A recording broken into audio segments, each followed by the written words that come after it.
Bismillahirrahmanirrahim. Assalamu alaikum. Dear participant और मेरे resource person doctor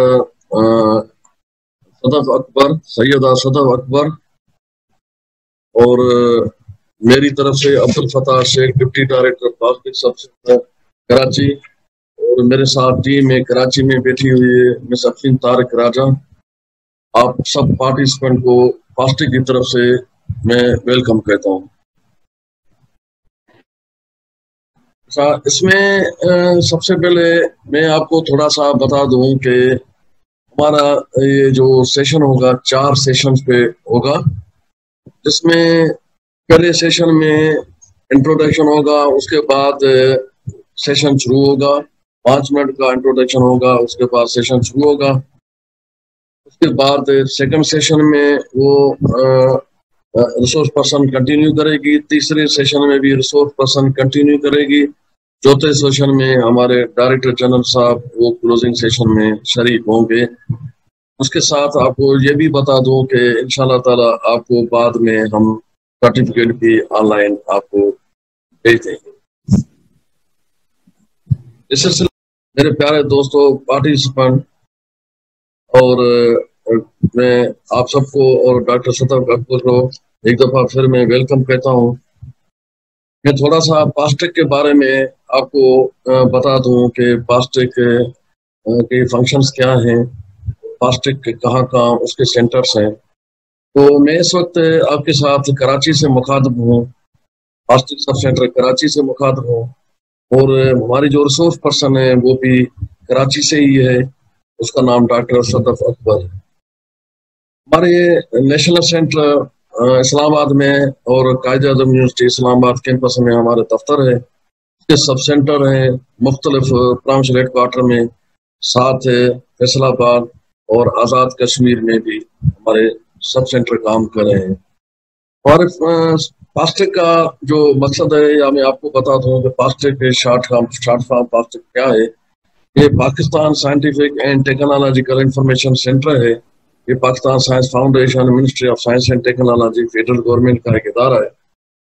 basically इनका फंक्शन है कि साइंस एंड टेक्नोलॉजी के बारे में इंफॉर्मेशन सप्लाई करना, प्रोवाइड करना और इंफॉर्मेशन को डिसमिनेट करना। इसके साथ हम आपको बता दूंगे फास्टिक के काम क्या है। फास्टिक ज्यादातर लिटरेचर सप्लाई करता है, बिब्लियोग्राफिक सप्लाई करता है, और फास्टिक का अपना एक जर्नल है, Pakistan journal of computer and information science, वो पब्लिश करता है। तो उसके में आप अगर कोई भी इसके अंदर आर्टिकल पब्लिश कराना चाहता है, कंप्यूटर इंफॉर्मेशन साइंस के रिलेटेड कोई आर्टिकल है, तो वो भी आप हमें दे सकते हैं कि हम वो भी पब्लिश करें। फास्टिक में जो है एक पीरियडिकल्स भी हमारे पास ऑनलाइन भी है, वैसे हार्ड कॉपी भी है। आप पीरियडिकल जो है वो भी देख सकते हैं, जिसके अंदर आपको जर्नल के बारे में इंफॉर्मेशन मिलेगी। और फास्टिक की एक डायरेक्टरी है जिसमें आपको वो भी एक हार्ड कॉपी शेप में है और साथ ऑनलाइन भी है, जिसमें आप ये भी देखेंगे कि पाकिस्तान में कौन सा जर्नल कहाँ कहाँ पब्लिश होता है, ये भी आपको एक इंफॉर्मेशन मिलेगी। फास्टिक जो है उसके साथ आपको जैसे बताया कि ये हमारे जो फास्टिक जो है हमारे पास एक रेफरेंस लाइब्रेरी भी है इस्लामाबाद में, और उसको रेफरेंस लाइब्रेरी के तौर पे भी यूज किया जाता है। तो आप जब भी फास्टिक आए तो रेफरेंस लाइब्रेरी को यूज करें। फास्टिक अपने डेटाबेस भी बनाए हैं, 3 किस्म के डेटाबेस बनाए हैं। एक डेटा है जो हमारे PhD या एमफिल हैं, उनकी इंफॉर्मेशन हम लेते हैं ताकि वो हमें पता चले कि मुल्क में हमारे पास कितने PhD हैं या एमफिल हैं, उसकी डेटा भी हम कलेक्ट करते हैं। और दूसरा एक डेटाबेस हम बना रहे हैं जिसका R&D डेटा कलेक्शन है। जो भी R&D में प्रोजेक्ट आपने कमर्शलाइज बेस्ड प्रोजेक्ट बनाए हैं, तो वो भी डेटाबेस हम बना रहे हैं, उस पर भी हमारा काम हो रहा है। उसके अंदर भी आपके अगर कोई R&D डेटाबेस प्रोजेक्ट है तो उसकी भी आप हमें डेटा दे सकते हैं। तीसरा हमारा प्रोजेक्ट है जो इंडस्ट्रियल डेटा कलेक्शन, वो भी लेते हैं ताकि हमें पता चले कि पाकिस्तान में कौन सी इंडस्ट्रीज हैं जो काम कर रही हैं और जिसको हमारे रिसर्चर साइंटिस्ट है उनको उनकी जरूरत पड़े अपने प्रोजेक्ट है या आप R&D प्रोजेक्ट है उसके साथ उसको लिंक करने के लिए, तो उसके साथ हमारे जैसे आपको पता है कि और भी है, जैसे प्लास्टिक ये भी फंक्शन काम करता है कि जो सेमिनार होते हैं अवेयरनेस सेमिनार वो भी कंडक्ट कराता है, प्लास्टिक वर्कशॉप भी कंडक्ट कराता है। और ये मैं बता दूं कि अल्हम्दुलिल्लाह प्लास्टिक सब सेंटर कराची पिछले 2-3 साल से तकरीबन 100 के करीब वर्कशॉप और सेमिनार कंडक्ट कराता रहा है।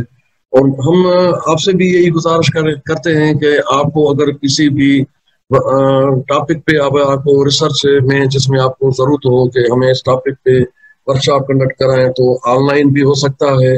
और प्लास्टिक सब सेंटर कराची में ये फैसिलिटी है कि यहाँ भी हम ट्रेनिंग वर्कशॉप कंडक्ट कराते हैं, तो आप अपनी टॉपिक भी दे सकते हैं। तो रिसोर्स पर्सन को यहाँ हम इनवाइट करते हैं, फिर वहाँ ट्रेनिंग देते हैं। कराची के अंदर फैसिलिटी है, इस्लामाबाद के अंदर भी ये फैसिलिटी है, लेकिन पूरे पाकिस्तान में ट्रेनिंग वर्कशॉप ये होते रहते हैं। आप उसके लिए प्लास्टिक की वेबसाइट को विजिट जरूर करें और प्लास्टिक में देखें ये कौन से वर्कशॉप कहाँ कहाँ मुनक्कद होते हैं, तो उसमें आपकी रहनुमाई मिल सके। इसके साथ में अभी आपको डॉक्टर सैयदा सदक अकबर के बारे में बताऊं जो हमारे आज के रिसोर्स पर्सन है।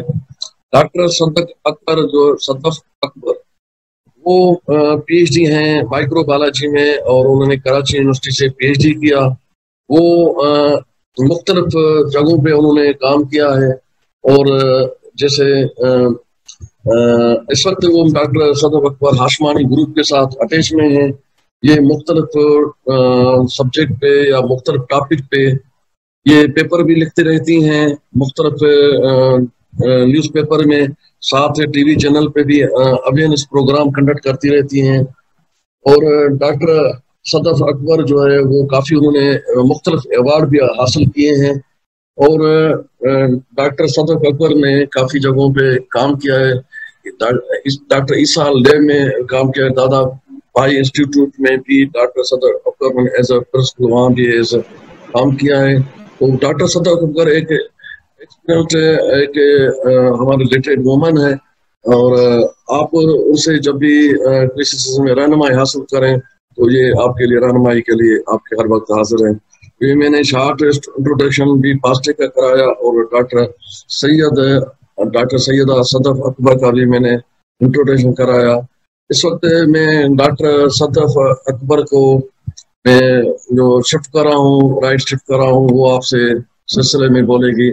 आपसे ये गुजारिश है कि जो भी पार्टिसिपेंट एडमिट होते जाएं अपने माइक बंद करके जाएं और जो सवालात और जवाबात का सेशन होगा वो क्या क्वेरीज हो रही है वो आप लिखें और आप आखिर में जिनको भी मौका मिले वो आप वो एक एक होके और डॉक्टर साहब से वो सवालात पूछें।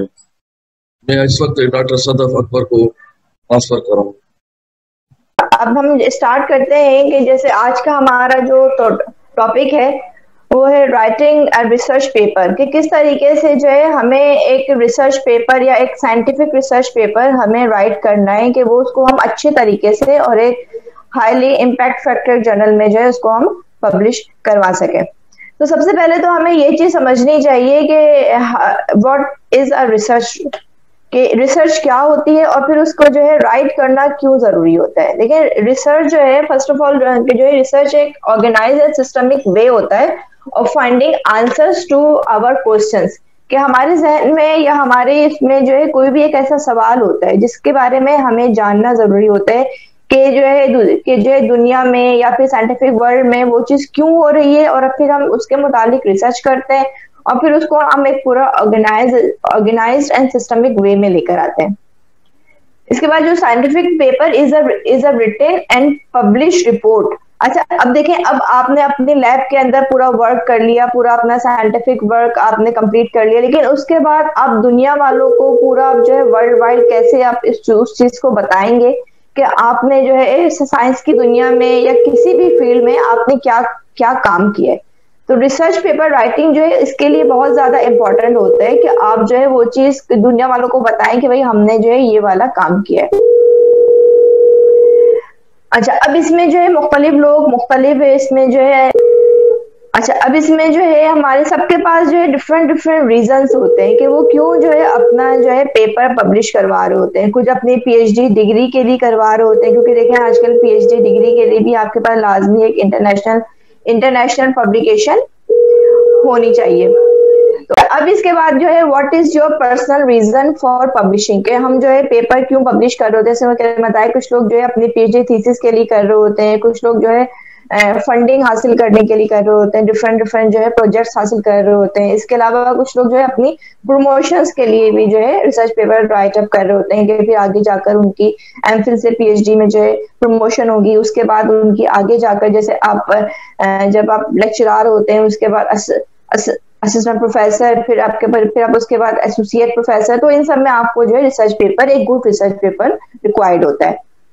अच्छा, व्हाई डू साइंटिस्ट पब्लिश, अभी जैसे कि मैंने बताया कि अपनी जो आपकी जो एक कम्युनिटी होती है उसको आपको जो है वहां पर बताने के लिए, उनके साथ शेयर करने के लिए अपनी नॉलेज, अपनी अंडरस्टैंडिंग, जो भी आपने उस सर्टेन फील्ड में जो वर्क किया है, तो उसके लिए हम जो है साइंटिस्ट जो है अपने काम को पब्लिश करते हैं।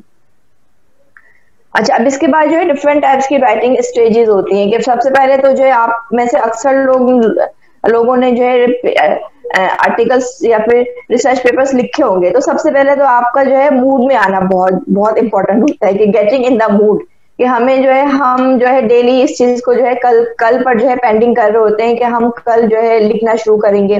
तो जब हम लिखना स्टार्ट कर देते हैं उसके बाद हमारा जो है फर्स्ट ड्राफ्ट होता है। तो फर्स्ट ड्राफ्ट जो है अमूमन थोड़ा सा हमारा जो है स्लो होता है, वो थोड़ा सा जो है स्लोअर हम जो है पहले रिसर्च कर रहे होते हैं, फिर 1 पेज फिर 2 पेज, इस तरीके से।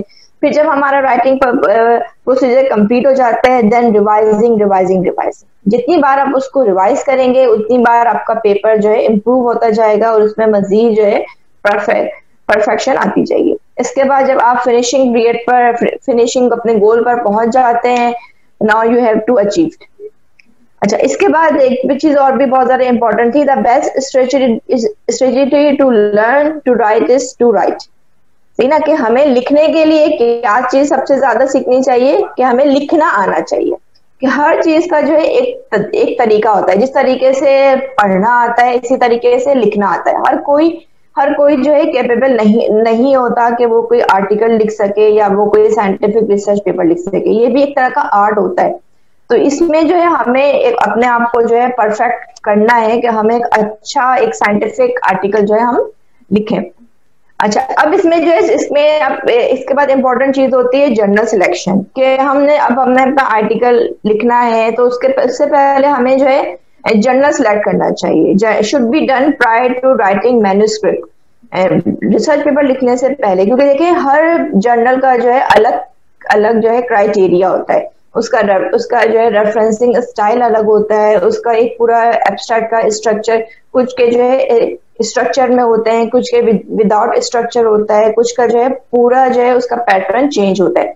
तो जब हम जो है जर्नल पहले जब हम सिलेक्ट कर लेंगे तो फिर उसके बाद जो है हम फिर उसको जो है वो हम उसको अच्छे तरीके से लिखेंगे। अच्छा, ये कुछ लोग जो है ना इसमें एंटर हो रहे हैं वेटिंग रूम में, तो मैं इनको जो है ऐड करना चाह रही हूँ इन सबको, कि पहले हम जरा इन सबको भी एड्स ऑफ मैन्युस्क्रिप्ट, ठीक है ना।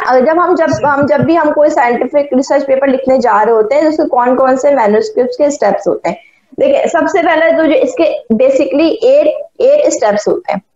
फर्स्ट स्टेप क्या होता है, आपका टाइटल होता है, इसके बाद आपका एब्स्ट्रैक्ट आता है, then intro, methodology, conclusion, reviews, आपके जो डिफरेंट रिसर्च पेपर्स होते हैं उनके बारे में हम रिव्यू लिख रहे होते हैं, देन आपके रिकमेंडेशंस या फिर एक्नॉलेजमेंट का पार्ट आता है, देन आपकी जो है रेफरेंसेस का पार्ट आता है, ठीक है ना। इसको हम आगे फर्दर डिस्कस करेंगे अभी, ठीक है ना। Just like this is the journal structure of a full article, ठीक है। अब इसमें देखिए कि सबसे पहले बॉक्स में क्या हमारे पास title, authors, abstract, keywords, make them easy for indexing and searching. and these will be informative, attractive, effective. देखिए ये चार चीजें जो है ना, कीवर्ड्स, एब्स्ट्रैक्ट, आपका पेपर सपोज आपने जो है डायबिटीज के ऊपर कोई पेपर लिखा है, ठीक है, तो आपकी टाइटल में वो वर्ड लाजमी मेंशन होना चाहिए, आपका ऑथर नेम वहां पर क्लियर होना चाहिए कि कोई भी अगर आपके नाम से रिसर्च आर्टिकल्स को सर्च कर रहा है तो उसके लिए जो है वो बहुत इजी हो कि इंडेक्सिंग के लिए भी है, सर्चिंग के लिए भी। इसी तरह से एब्स्ट्रैक्ट आपका जो है बिल्कुल इंफॉर्मेटिव, अट्रैक्टिव होना चाहिए। इसके बाद जो हमारा सेकंड बॉक्स आता है वो होता है मेन टेक्स्ट का, जिसको हम इमराट कहते हैं, यानी I for introduction, M for method, R for result and D for discussion या कंक्लूजन का पार्ट भी इसमें एडअप होता है कुछ जर्नल्स में, ठीक है ना। तो इसमें जो है आपका शॉर्ट सा, क्योंकि देखें जर्नल स्पेस इज प्रीशियस, इसमें आपके अलावा बहुत सारे लोगों के भी आर्टिकल्स होते हैं। Make your article as brief as possible, कि अपने आर्टिकल को जो है क्रिस्पी एंड बिल्कुल टू द पॉइंट बनाए। If clarity can be achieve in n words, never use n+1। आई बात समझ में कि अगर आपका n वर्ड लिखने से क्लैरिटी अचीव हो रही है, आपकी बात समझ में आ रही है, तो उसको n+1 करने की हरगिज जरूरत नहीं है कि खामखा उसको जो है टूल दिए जा रहे हैं, उस पैराग्राफ को जो है लंबा से तवील किए जा रहे हैं, ऐसा हरगिज ना करें। इससे क्या होगा कि आपके जो है रीडर की तवज्जो खत्म हो जाएगी और वो वहीं पर ही उसको जो है बोरिंग आर्टिकल कहकर पेज आपका पलट देगा, ठीक है। तो ये आपका ये एक मेन टेस्ट होता है। इसके बाद आपका पार्ट आता है एक्नॉलेजमेंट का पार्ट आता है, रेफरेंसेस आता है। अब कोई भी आपके पास का जो है आपके पास सप्लीमेंट्री मटेरियल आप ऐड कर रहे हैं, कोई भी आप इसमें एनेक्चर ऐड कर रहे हैं, तो ये आपका ये जो है ये पेपर आपका 3 पार्ट में डिवाइड होता है, ठीक है। इसके बाद हमारे पास फर्स्ट है आपका abstract, most critical part of paper. देखिए आपका जो रिसर्च पेपर होता है ना, उसमें से जो है आपका पूरा आर्टिकल बहुत कम लोग पढ़ते हैं। आपका एब्स्ट्रैक्ट जो है, अगर आपका पूरा पेपर 60% लोग पढ़ रहे हैं तो एब्स्ट्रैक्ट आपका 100% लोग पढ़ते हैं। आपका एब्स्ट्रैक्ट ऐसा जानदार और ऐसा होना चाहिए कि लोग मजबूर हो जाएं कि वो पूरा पेपर रीड करें। Should be informative, indicative and reflects the main story of the article. ऐसा ना हो कि आपने एब्स्ट्रैक्ट में लिखा है कोविड-19 के बारे में और अंदर आपने जो है बातें लिखी हुई हैं जो है सार्स के बारे में या फिर ये जो है किसी और ऐसे इन्फेक्शियस डिजीज के बारे में, ठीक है। The only chance you have to get the readers attention, जब अगर रीडर को आपका एब्स्ट्रैक्ट पसंद नहीं आया तो वो बाकी आगे आपके जो है पेपर में जाने की जहमत हरगिज नहीं करेगा। Should be crisp, concise and accurate, ठीक है ना। Give the quick idea of the content, abstract से ही पढ़ के पता चल जाए कि भाई अंदर कंटेंट में क्या चीज है। What and how was done, ठीक है, कि आपने काम कैसे किया और इसको जो है किस तरीके से आपने क्या काम किया, उसको किस तरीके से आपने अंजाम दिया। Provide a brief conclusion, 2 line आपकी एंडिंग की लाजमी जो है कंक्लूजन की आपके रिजल्ट की होनी चाहिए कि आपका जो है पेपर में क्या रिजल्ट आया। अगर आप कोई वैक्सीन बना रहे थे तो उसका आपका जो है रिजल्ट क्या आया, आपका उसमें पास हो गए या फेल हो गए, ठीक है ना। और देखिए I generally right abstract at the end, मैं हमेशा जो है एब्स्ट्रैक्ट एंड में लिखती हूँ, क्योंकि जब आप पूरा पेपर लिख लेते हैं ना उसके बाद आपको एब्स्ट्रैक्ट आपके जहन में खुद ब खुद बन जाता है। आप थोड़ा सा इंट्रो से चीजें लेते हैं, आप थोड़ा सा मटेरियल मेथड से लेते हैं, थोड़ा सा जो है रिजल्ट से लेते हैं, थोड़ा सा डिस्कशन से लेते हैं, तो आपका वो एक एब्स्ट्रैक्ट ऑलरेडी तैयार हो जाता है, ठीक है।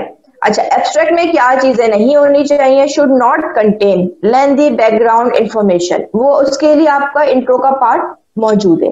एब्स्ट्रैक्ट में हरगिज इस चीज को आप जो है लेंथी ना करें, 2 लाइनों का सिर्फ आपका इसमें इंट्रो का या बैकग्राउंड का पार्ट होता है।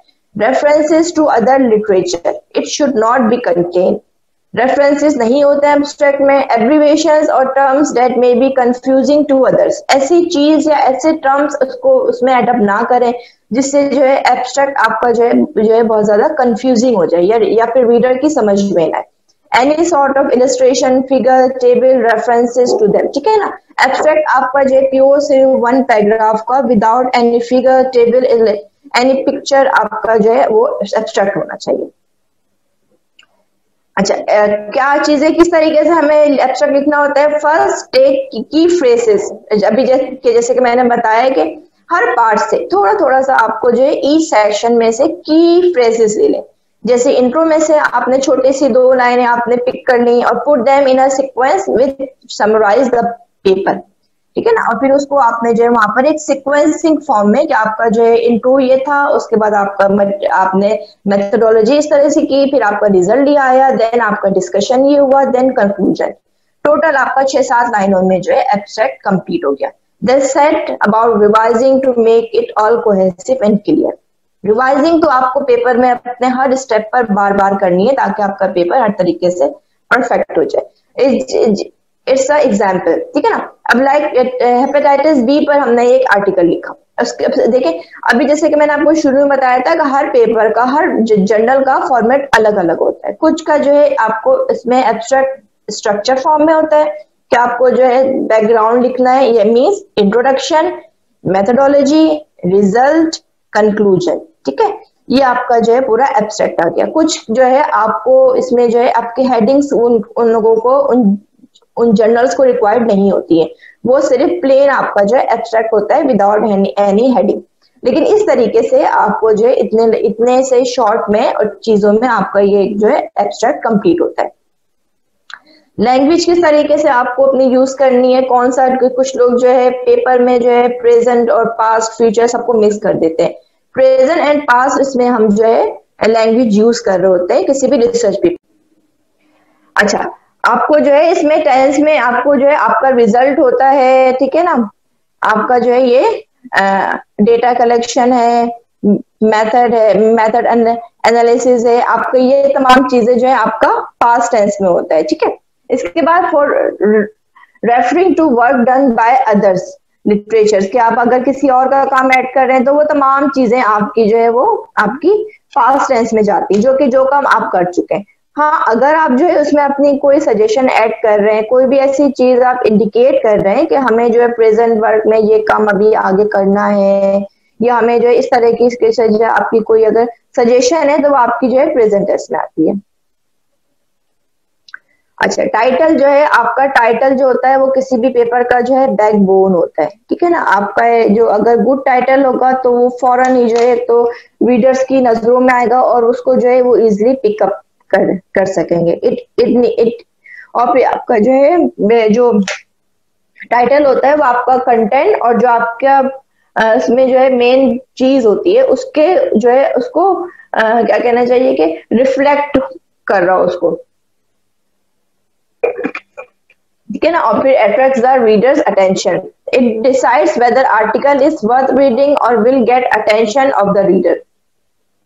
और फिर इसके लिए जो है आप, जैसे मैंने बताया था कि हर जर्नल में जो है डिफरेंट इंस्ट्रक्शंस होते हैं और फिर उसके मुताबिक आपको जो है अपना टाइटल लिख सकते हैं, ठीक है।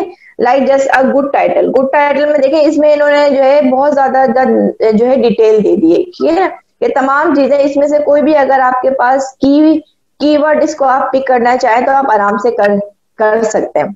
फिर इसमें ये आप देख रहे हैं कि किस तरीके से जो है आपने इसको कर दिया। अच्छा, bad title anti tuberculosis agent cyclomarin, ठीक है। इसमें कोई भी इन्होंने जो है अपने टाइटल में डिटेल नहीं दी है, ठीक है ना। फर्स्ट, अच्छा, किस तरीके से जो है आपको अपना जो है टाइटल सिलेक्ट करना चाहिए। First, reviewed by journal editors before abstract, ठीक है। क्या, जैसे कि मैंने बताया कि आप जो भी जर्नल सिलेक्ट कर रहे हैं उसको पहले आप अच्छी तरीके से देखें, उसका जो है रिव्यू करें, उसके बाद आप जो है करें। Should contain the keywords describing the work presented, जिस पर आपने काम किया है वो वर्ड आपके लाजमी जो है टाइटल में मौजूद होने चाहिए, ठीक है। Short, specific, relevant, descriptive, short होना चाहिए, एक बहुत ज्यादा लेंथी ना, स्पेसिफिक होना चाहिए कि आपके काम से रिलेटेड होना चाहिए, रिलेवेंट और डिस्क्रिप्टिव राइट लास्ट, ठीक है ना। टाइटल कोशिश करें कि बिल्कुल लास्ट में लिखें, या अगर आपने शुरू में भी लिख दिया तो फिर आप उसको एंड में जो है उसमें चेंजिंग आ जाती है कि आप उसमें जो है डिफरेंट चीजें आपके जहन में होती हैं।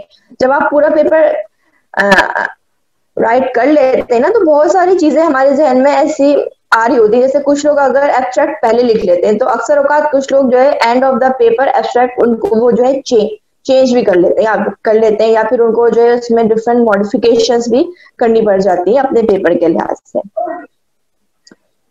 ठीक है ना। अच्छा, अब जैसे ये एक एग्जांपल है, comprehensive review of prevalence and risk factor of hepatitis B and hepatitis C in Pakistan. अब देखें, अब इसमें जो है ये हेपेटाइटिस बी का वर्ड भी आ गया, हेपेटाइटिस सी का, और कहाँ पे काम हुआ, पाकिस्तान में काम हुआ। अगर आप पाकिस्तान का वर्ड इसमें ऐड नहीं कर रहे हैं तो जो लोग सर्च कर रहे होंगे कि वो पाकिस्तान में हेपेटाइटिस सी, हेपेटाइटिस बी के लिए क्या काम हुआ है, क्या रिसर्च हुई है, तो वो लोग मे बी इस पेपर को स्किप कर सकते हैं। ठीक है ना। तो अगर आपने इसमें पाकिस्तान का वर्ड ऐड किया हुआ है तो वो इस चीज को स्पेसिफाई कर रहा है कि ये वर्क आपका पाकिस्तान के लिए हुआ है। Hepatitis B and C in Pakistan, prevalence and risk factors. ठीक है ना। ये दो मैंने आपको एग्जाम्पल इस तरीके से हम कर सकते हैं। ये मैंने आपको अभी अभी बताया कि ये जो है इमराट होता है, introduction, methodology, result and discussion. ठीक है ना। फिर एंड में जो है हमारे पास कंक्लूजन का एक पैराग्राफ होता है। ठीक है। अच्छा, skeleton of an article, IMRAD structure, introduction, what is the problem. ठीक है ना। प्रॉब्लम क्या है, जैसे हमारे पास अगर हम सपोज अगर हम डायबिटीज के ऊपर एक रिसर्च पेपर लिख रहे हैं तो उसमें हम इंट्रोडक्शन देंगे कि हम जो है पाकिस्तान में जो है डायबिटीज का रेशो क्या है, कितने मर्द औरत में से कितनों को जो है डायबिटीज होता है, किस किस एरिया में ज्यादा है, रिस्क फैक्टर के कौन कौन से लोग हैं, इनके जो है डाइट पे क्या असरात होते हैं। ये आपका जो है प्रॉब्लम जो है ये आपका इंट्रो वाले पार्ट में आ जाएगा। ठीक है। इसके बाद आपका मटेरियल मेथड वाला पार्ट आ जाएगा जिसमें आप पूरा अपना एक्सपेरिमेंटल प्रोसीजर करेंगे, व्हाट डिड यू डू। ठीक है ना। कि आपने जो है क्या काम किया, आपने उसमें कौन कौन सी ऐसी टेक्निक्स यूज की, आपने उसमें पीसीआर की टेक्निक यूज की, आपने उसमें जो है उसका जो है डीएनए सैंपलिंग किया, जो भी काम आपने उसमें किया है वो आपका इसमें आ जाएगा। इसके बाद रिजल्ट है, व्हाट डिड यू फाइंड, आपका रिजल्ट क्या है, जो भी आपने इसमें एक्सपेरिमेंटल वर्क किया, आपने जो भी टेक्निक्स यूज की, उसका एंड में रिजल्ट क्या आया। और डिस्कशन में व्हाट डज इट मीन, कि जो आपका रिजल्ट आया वो किस तरीके से जो है बेनिफिशियल है, किस तरीके से जो है हम उसको समझ सकते हैं और किस तरीके से हम उसको इम्प्लीमेंट कर सकते हैं। ठीक है ना। What is your find out, कि आपने क्या चीज उसमें ढूंढा या क्या आपके जो है इसका रिसर्च का फायदा हुआ। ठीक है। ये मैंने आपको बताया कि जो इंट्रो है व्हाई, मेथड है how, result what, discussion and conclusion so what. ठीक है। तो ये इस चीज को याद रखें। अच्छा, ये असल में एक ही स्लाइड में आ गया। ये असल में मुझे आपसे थोड़ा सा करना था कि द लॉजिक ऑफ इमरान। ठीक है। What question was studied, the answer is the introduction. How was the problem studied? The answer is the method. What were the findings? The answer is result. What do these findings mean? The answer is discussion. ठीक है। अच्छा, अब इसमें ये चीज एक ये है कि हमें किस तरीके से चीजों को इसमें लेकर चलना है। मैंने इसमें दो कॉलम बनाए। ठीक है। ऑर्डर यू फाइंड मीन कि जब हम भी कोई आर्टिकल पढ़ रहे होते हैं, जब हम एज अ रीडर किसी भी जर्नल में कोई आर्टिकल उसको रीड कर रहे होते हैं तो हम चीजों को इस तरीके से देखते हैं। सबसे पहले हमारे पास टाइटल आता है, एब्स्ट्रैक्ट आता है, कीवर्ड आता है, इंट्रो आता है, method, result, discussion, conclusion, references, tables and figures. और फिर लेकिन जब हम उसको लिखने जाते हैं तो हम उसको किस तरीके से लिख रहे होते हैं, ये इस तरीके से। ठीक है ना। सब देखिए, सबसे पहले जो है आप मेथोडोलॉजी लिख रहे होते हैं। क्यों?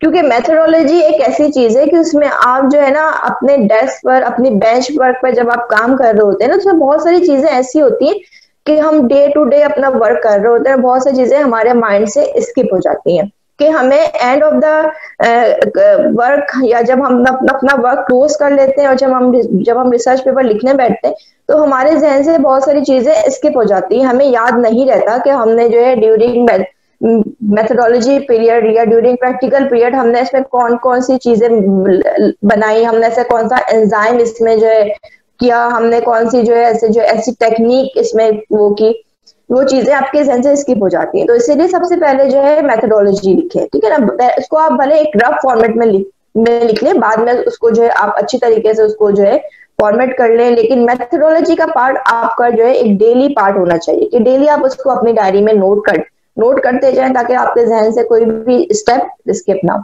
इसके बाद आपका टेबल्स एंड फिगर्स आ जाता है विद इंटरप्रिटेशन, ये भी आपको जो है बहुत ज्यादा फायदेमंद होता है कि वो चीजें आपके जहन में फ्रेश होती हैं, तो आप अपना जो है रिजल्ट साथ साथ उसको जो है बनाते जाते हैं। रिजल्ट आता है, इसके बाद आपका जो है डिस्कशन का पार्ट आता है, देन आपका रेफरेंसेस आता है, देन आपका इंट्रोडक्शन आता है।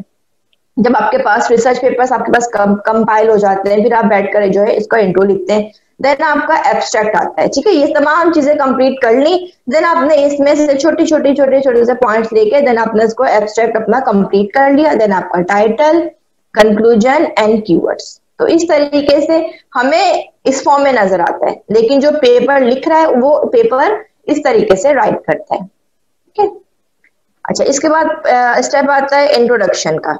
Describe the problem. ठीक है, what is the broader context. हम जैसे डायबिटीज की बात कर रहे थे, तो डायबिटीज का एक ब्रॉडर कंटेक्स्ट क्या है, पूरी दुनिया में इसका रेशो क्या है, पाकिस्तान में इसका रेशो क्या है, किस तरीके से ये पाकिस्तान में किन किन जो है उसमें जेंडर वाइज फैल रहा है, क्या हो रहा है। What is the particular problem, कि अगर हम जैसे फूड डायबिटिक की बात कर रहे हैं तो हम फिर उसमें जो है फूड डायबिटिक को लेकर आ जाएंगे कि डायबिटिक पेशेंट्स में जो है फूड उनके जो है क्या उसका हाल होता है, किस तरीके से जो है उनको फूड इन्फेक्शन होता है, किस तरीके से जो है उस प्रॉब्लम को फेस करते हैं। Why is it interesting. ठीक है, state your contributions, what is new. आपके पेपर में कोई ना कोई ऐसी नॉवेल्टी, कोई ना कोई ऐसा न्यू होना चाहिए जिसकी बिना पर आप पेपर लिख रहे हैं। क्योंकि देखें डायबिटीज पर तो हजारों पेपर है, HIV को ले लें, एड्स को ले लें, इस दुनिया में कोई भी, इवन कोविड-19 के हवाले से भी जो है आपको इतने सारे पेपर्स मिल जाएंगे, लेकिन आपके पेपर में जो है नॉवेल्टी क्या है, आपके पेपर में ऐसा यूनिक क्या है कि लोग उसको पढ़े। लोग आपके पेपर को छोड़ के कोई और पेपर पढ़ लें, उसमें भी कोई ना कोई ऐसी चीज होगी, लेकिन आपके पेपर में ऐसी कोई स्पेसिफिक बात होगी ना कि जिससे लोगों को, आपको कोई नई चीज पढ़ने को मिले, कोई नया रिसर्च मिले। Why is it useful, features of your solution, कि आपने उसमें कोई ऐसा सोल्यूशन दिया है। अगर हम उसमें जो है डायबिटीज की बात कर रहे हैं तो उसमें हमने ऐसा कोई सोल्यूशन दिया है कि जो फूड के जो पेशेंट होते हैं इसके, तो उनको जो है किस तरीके से जो है उसमें लेकर उनको आगे चलना चाहिए कि उनके लिए ये पेपर यूजफुल साबित हो। ठीक है ना, हाउ डू यू नो, और फिर ये आपको कैसे पता चला। जैसे कुछ लोग जो है एंड में जो है उनका सर्वे फॉर्म होता है या फिर वो जो है एवोल्यूशन कर रहे होते हैं कि भाई ये इस तरीके से जो है हमें ये चीज इसमें मालूम हुई। ठीक है, अच्छा, अब इंट्रोडक्शन में देखें ये तीन स्टेप मैंने दिए। फर्स्ट क्या है, व्हाट इज नोन। इंट्रो का जो फर्स्ट पार्ट होता है ना, आपका फर्स्ट पैराग्राफ जो होता है वो पूरी दुनिया को पता होता है, वो आप गूगल से पूरी दुनिया उसको पढ़ रही होती है कि भाई डायबिटीज का रेशो पाकिस्तान में इतना है, USA में इतना है, तुर्की में इतना है, यहाँ इतना है, मेल फीमेल में इतना है। ठीक है, तो वो सबको पता होता है। What is known, for understanding of the topic, background information, वो आपने फर्स्ट अपने इंट्रो के पैराग्राफ में दे दी। सेकंड पैराग्राफ का होता है what is unknown, what the gap we want to fill.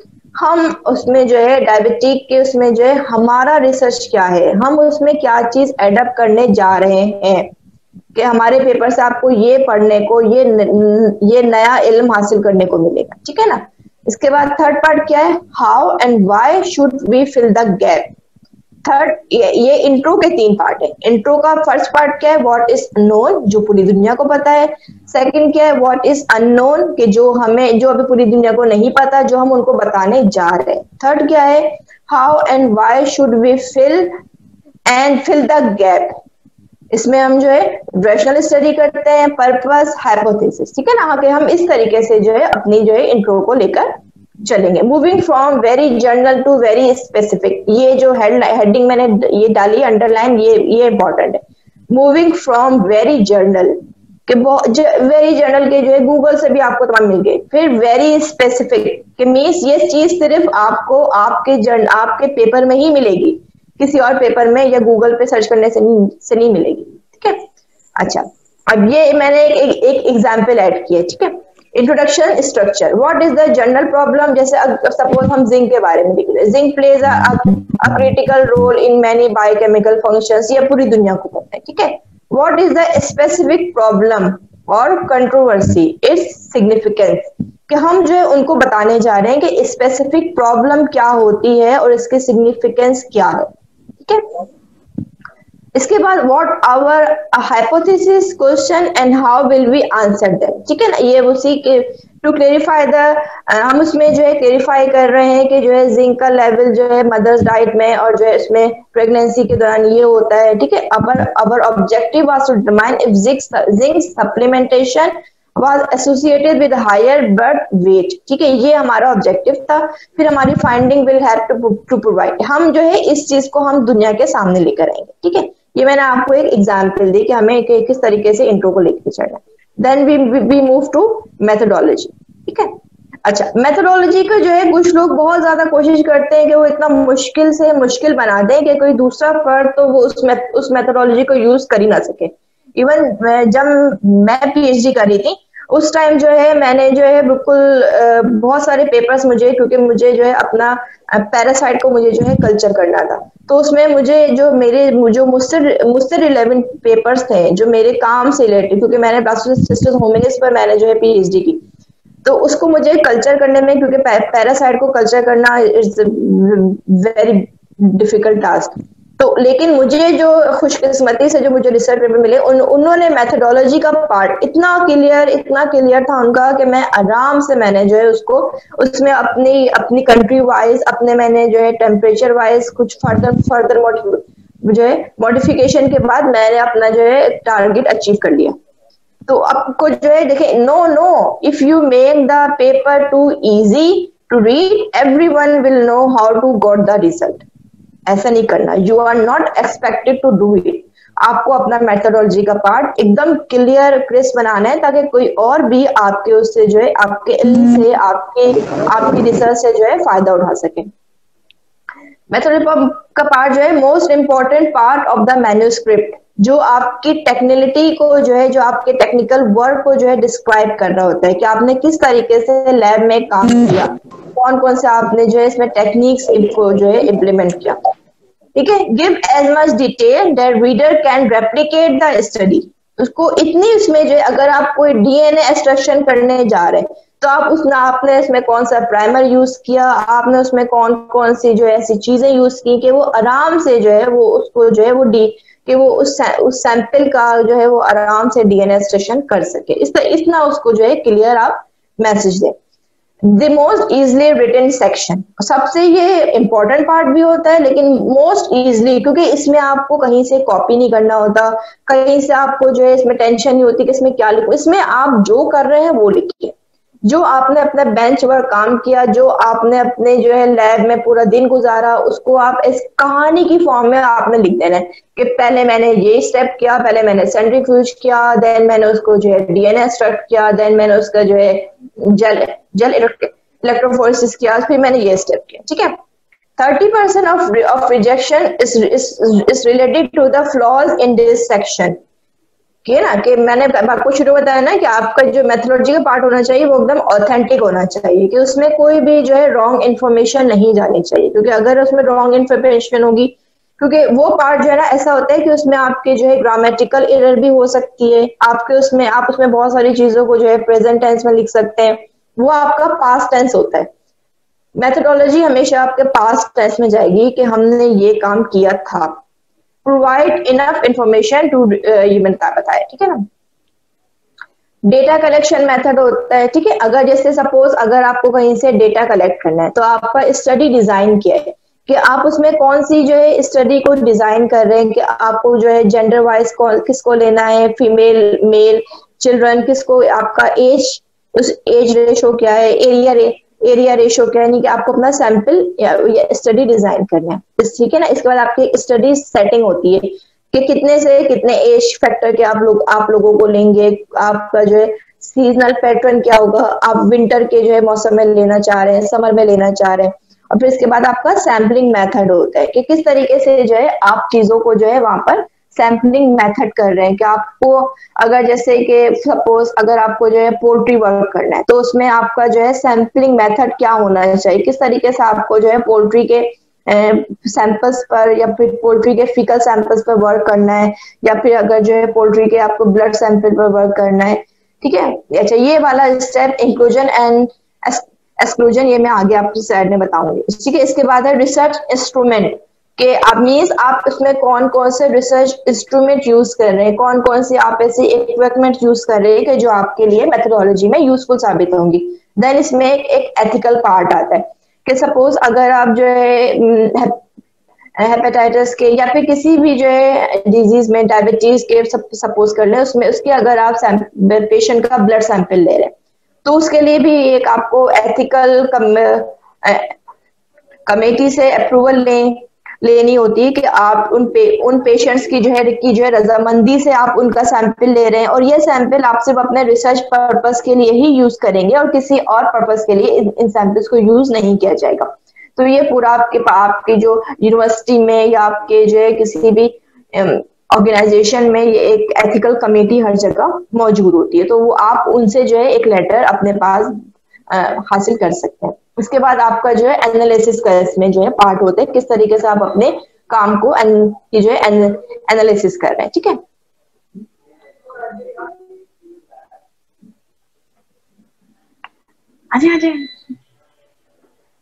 अच्छा इसके बाद आपका जैसे कि मैंने बताया कि जो है स्टडी डिजाइन होता है। ठीक है, वो आपका जो है एक पूरा प्लान होता है कि किस तरीके से आपको जो है इनरोल सब्जेक्ट्स मीन्स कि जैसे कि मैंने बताया कि इसमें मेल फीमेल होते हैं या फिर चिल्ड्रन होते हैं, तो उनको आपको किस तरीके से इनरोल करना है। ठीक है, जो आपके उसमें जो है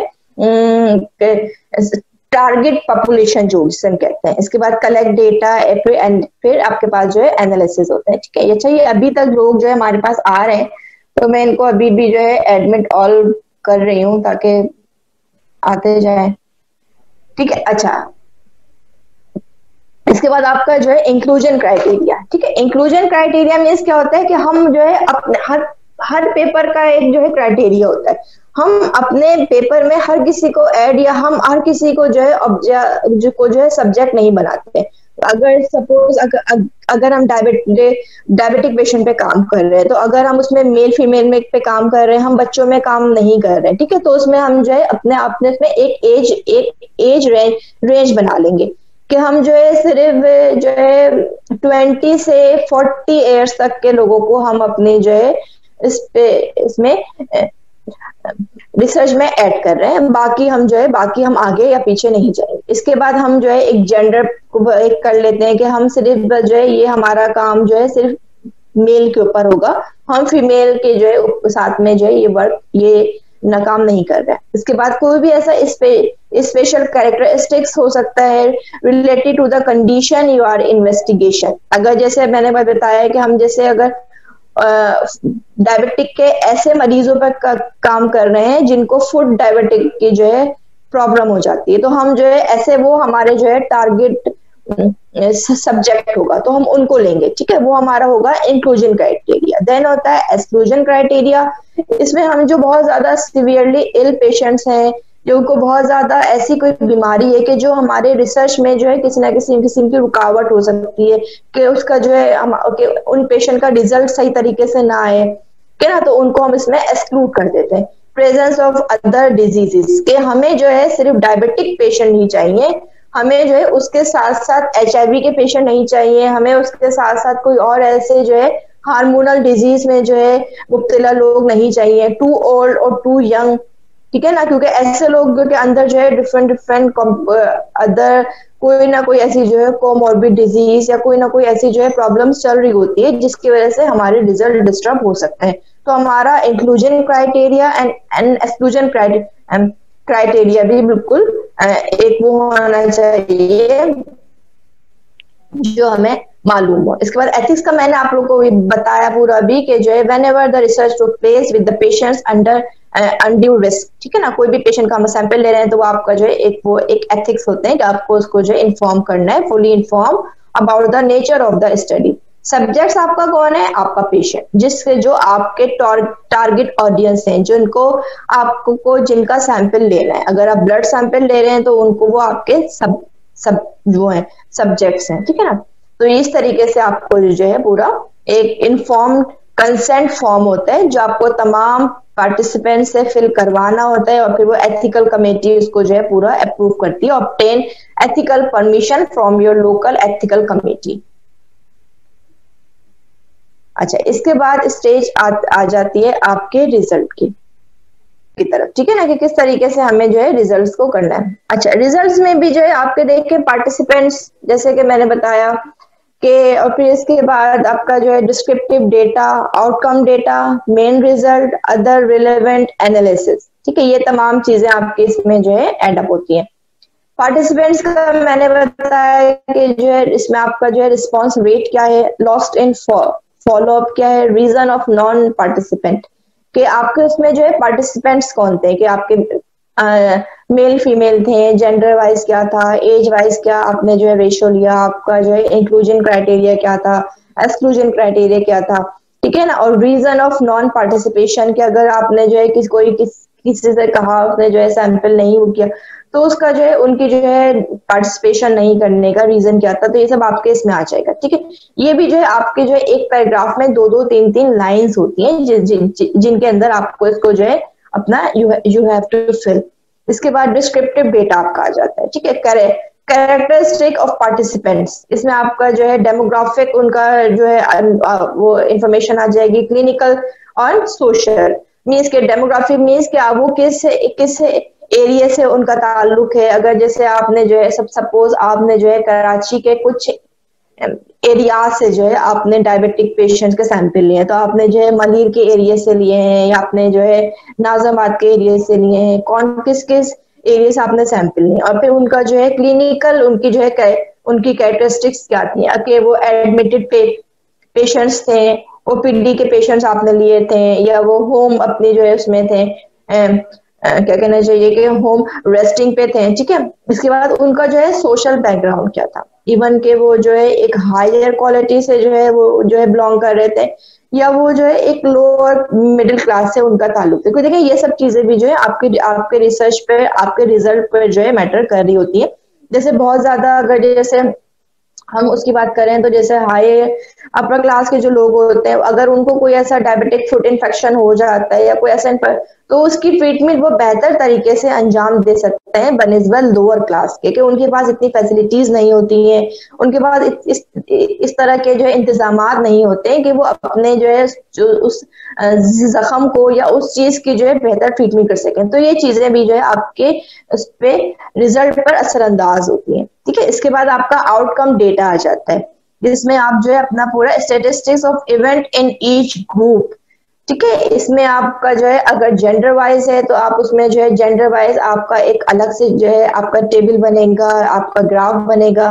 अगर आपने उसमें जो है एज रेंज लिया है तो आपका एज की ड्रेस अगर 10 to 20 के जो इतने आपको जो है सैंपल मिले हैं, उसको आपने इतने इस तरीके से देखा, उसमें से जो है नेगेटिव इतने थे, पॉजिटिव इतने थे, फिर 20 to 30 आपको आपके जो है नेगेटिव पॉजिटिव इतने थे, फिर 30 to 40, तो इसी तरीके से आप जहां तक गए, अगर आपने 10 to 80 ईयर्स एज तक के जो है मरीजों को देखा है, तो उसी लिहाज से फिर वो आपका जो है जेंडर वाइज एक वो आपका एज वाइज आपका जो है एक पूरा वो टेबल या फिर ग्राफ बन जाएगा, ठीक है। तो इसी तरीके से आप जो है पूरा इसके एक statistical data, main result give crude and adjusted estimate from univariable and multi from univariable and multivariable analysis, ठीक है ना, कि क्या उसमें जो है चेंजेस आए, आप उसमें जो है कोई आपको सिंगल जो है चेंजेस देखने में आई, या बहुत ज्यादा उसमें जो है आपको ऐसी चीजें देखने मिल रही है कि मेल में जो है बहुत ज्यादा हाई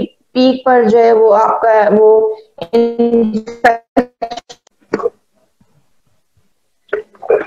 अच्छा, इसमें रिजल्ट में जो है अब हमें जो है फर्दर किस चीज को जो है देखना होता है कि क्वेश्चंस के कौन कौन सी हमें जो है कुछ ऐसी चीजें होती है कि जिनका हमें ख्याल करना होता है, कि जैसे कि मैंने बताया कि यू पास्ट टेंस, इसमें जो है हमें पास्ट टेंस को यूज करना है क्योंकि ये काम आप अपना कर चुके हैं इसमें, ठीक है ना। एंड जो है रिजल्ट वर्ड्स ऑफ डेटा, इसमें जो है आपका जो वो होता है कि किस तरीके से, जैसे अब ये मैंने एग्जांपल दिया है, ठीक है, BMI was positively correlated with BP, ठीक है, ये पूरा आपका ये जो है और ये आपका पूरा एक रिजल्ट हो गया। अब इसको आपको जो है डिस्कशन में लेकर आना है। डिस्कशन में क्या है, high BMI causes brings about elevated level of BP और hypertension, ये आपका रिजल्ट है कि इस तरीके से आपने इस रिजल्ट को देखा, देन आपने इसको इस चीज से डिस्कस किया। Correlated is not a suitable word to describe relationship of binary variables, ठीक है ना, ये भी आपका पूरा इस तरीके से इसको। अच्छा, अब इस चीज को जो है ये चीज देखें कि जो है रिजल्ट और डेटा प्रेजेंटेशन, इसके कोर कंसिडरेशंस क्या होते हैं? Complete, define, appropriately, align with objective, align with reported analysis, match with table and figures। ठीक है ना, कि आपको जो है किस तरीके से जो है अपने जो आपका रिजल्ट है वो आपका एक कंप्लीट होना चाहिए और उसको अच्छी तरीके से जो है आपको डिफाइन करना चाहिए कि आपके रिजल्ट में कोई भी ऐसी बात अधूरी ना रह जाए या कोई भी ऐसी चीज जो है, कोई भी ऐसा गैप ना रह जाए जो रीडर के लिए जो है को जो है वो कंफ्यूजन का बायस बने। ठीक है। अच्छा, ये लोग अभी तक हमें ये लोग जो है ज्वाइन कर रहे हैं, तो मैं इनको ये जो है एडमिट ऑल सबको मैं कर रही हूँ, एडमिट ऑल मैंने कर दिया। अच्छा, अलाइन विद रिपोर्टेड एनालिसिस, ठीक है, कि आपने जो भी एनालिसिस किया है उसको आपको एक सीक्वल में लेके चलना है। ठीक है। अब ऐसा ना हो कि आपने अपना जब रिजल्ट शुरू किया तब आपने जो है पहले सब टेबल्स दे दिए, सब आपने जो है ग्राफ्स बना दिए, आखिर में आप एक पैराग्राफ दे रहे हैं कि भाई हमने जो है इतने जेंडर इतने परसेंट मेल फीमेल देखे हैं, इतने परसेंट हमने जो है एज वाइज देखा। तो आपको उसमें जो है एक जो है अलाइनमेंट होनी चाहिए और match with tables and figure. जो आपका डिस्क्रिप्टिव पार्ट है रिजल्ट का वही आपका जो है वही आपका इसमें जो है रिफ्लेक्शन आनी चाहिए टेबल्स एंड फिगर्स से। ऐसा ना हो कि टेबल्स में आपने कोई और जो है आपने जो है टेबल्स में आपने जो है परसेंटेज में जो है बात की भी है और डिस्क्रिप्शन में आप जो है नंबर से बात कर रहे हैं। ठीक है ना, दोनों जगह सेम तरीके से जो है उसको लेकर चलना है। Main outcome is presented in tabular graphical presentation. ठीक है, कोई सी भी देखें, अभी शुरू में जैसे कि मैंने बताया था ना कि हर जर्नल का फॉर्मेट अलग अलग होता है। कुछ जर्नल्स आपसे जो है आपका रिजल्ट टेबुलर फॉर्मेट में मांग रहे होते हैं, कुछ जर्नल्स आपका रिजल्ट जो है ग्राफिकल फॉर्मेट में मांग रहे होते हैं। तो पहले आप जर्नल को स्टडी करें, वो देखें कि उनकी रिक्वायरमेंट क्या है, उनको आपका रिजल्ट किस फॉर्मेट में चाहिए। तो अगर जैसे मैं आपको बताऊं, मैं आपसे एक चीज जो है मैं शेयर करूं कि जब मेरा बिल्कुल फर्स्ट पेपर जब मैंने राइट अप किया था अपना जो है, तो ये मैं आपको बता रही हूँ 2006 की बात है। जब मैंने अपना फर्स्ट पेपर राइट अप किया था तो उस दौरान जो है जब मैंने उसको भेजा अपना जो है उसको पब्लिश करवाने के लिए, तो उन्होंने फिर उसको कहा कि आपने के जो रिजल्ट है उसको जो है आप टेबल फॉर्मेट से ग्राफ वाले फॉर्मेट में लिखें। फिर मैंने उसको जो है ग्राफिकल फिर मैंने तमाम अपने जो है रिजल्ट को ग्राफ फॉर्मेट जो है मैंने कन्वर्ट कर दिया। फिर मैंने भेजा, फिर उनका दोबारा से आया कि नहीं, इसमें से ये वाले जो है रिजल्ट आपको जो है ग्राफ में करने दें, ये रिजल्ट आपको जो है टेबल में करने दें। फिर मैंने उसको दोबारा से करके भेजा। तो उसको आपके पास इसमें जो है ये सब चीजें आती हैं। ठीक है ना, कोई भी पेपर जो है, बहुत खुशकिस्मत लोग ऐसे होते हैं, मैं कहती हूँ ये बहुत कम ऐसा होता है कि आपका जो है फर्स्ट अटेम्प्ट में जो है आपका रिजल्ट आपका जो है पेपर एक्सेप्ट हो जाए। उसमें कहीं ना कहीं कभी ना कभी आपको उसमें जो है कोई ना कोई आपके जर्नल के रिक्वायरमेंट के लिहाज से आपको जो है चेंजेस करनी पड़ती हैं। तो पहले जर्नल को अच्छी तरीके से रिव्यू करें, देखें कि जो है टेबुलर फॉर्म में चाहिए, ग्राफिकल फॉर्मेट में चाहिए, फिर आप उसको जो है आगे सेट करें। ठीक है ना, avoid presentation of table figure of single variable. ठीक है, अब जैसे कि मैंने बताया कि अगर आप जो है आप कोई टेबल फॉर्मेट में दे रहे हैं तो कोशिश करें कि उसमें नंबर भी लिख दें एंड परसेंटेज भी लिख दें, एंड करके n/परसेंटेज। ठीक है ना, n/परसेंटेज करके उसको आप उसको उस तरीके से लिख दें। ओनली डेमोग्राफिक वेरिएबल्स, ठीक है ना, कि जैसे आपने जो है उसमें नंबर्स भी दिए हैं, वो भी दिए, एंड नॉट फॉर्मेटेड प्रॉपरली। ठीक है ना, कि आप उसको जो है आपको जो है उसमें फॉर्मेटिंग प्रॉपरली होनी चाहिए, कि ऐसा ना हो कि आपने एक कॉलम में जो है नंबर पहले लिखा, परसेंटेज बाद में लिखा, दूसरे कॉलम में आपने जो है परसेंटेज पहले लिखा, नंबर बाद में लिखा, इस तरीके से नहीं। और फिर इसमें जो है रेप्लिकेशन नहीं होनी चाहिए, कि अगर आपने किसी एक रिजल्ट का ग्राफ बनाया है तो उसको जो है फिर टेबुलर फॉर्म में लाने की जरूरत नहीं होती है। एक रिजल्ट को एक तरीके से ही उसको पेश करें। कंटेन NS और S rather than actual P value और रॉ स्टेटिस्टिक्स। ठीक है ना, इसमें जो है आपको NS और S जो है वैल्यू वो होती है कि वही आप उसको जो है शो करें। अच्छा, इस पे जो है ना हम फिर डिटेल से भी डिस्कस कर लेंगे कि जो है पी वैल्यू क्या होती है, पी वैल्यू को हमें किस तरीके से इसको जो है वहां पे पेश करना होता है। अच्छा, चेक लिस्ट में आपको ये बताऊं कि चेक लिस्ट जो है हम जो है रिजल्ट को एक नजर देख लें कि हमारे पास में कौन कौन सी चेक लिस्ट, जैसे मैं शुरू में बताया कि जो है पार्टिसिपेंट्स क्या हैं, डिस्क्रिप्टिव डेटा आपका होना चाहिए, आउटकम डेटा होना चाहिए, मेन रिजल्ट क्या होना चाहिए, और रिलायबिलिटी एंड देन आपका इसमें जो है सेंसिटिविटी एंड एक्यूरेसी, ये 3 चीजें लाजमी इसमें जो है होनी चाहिए। ठीक है, now we will move to about writing the discussion session.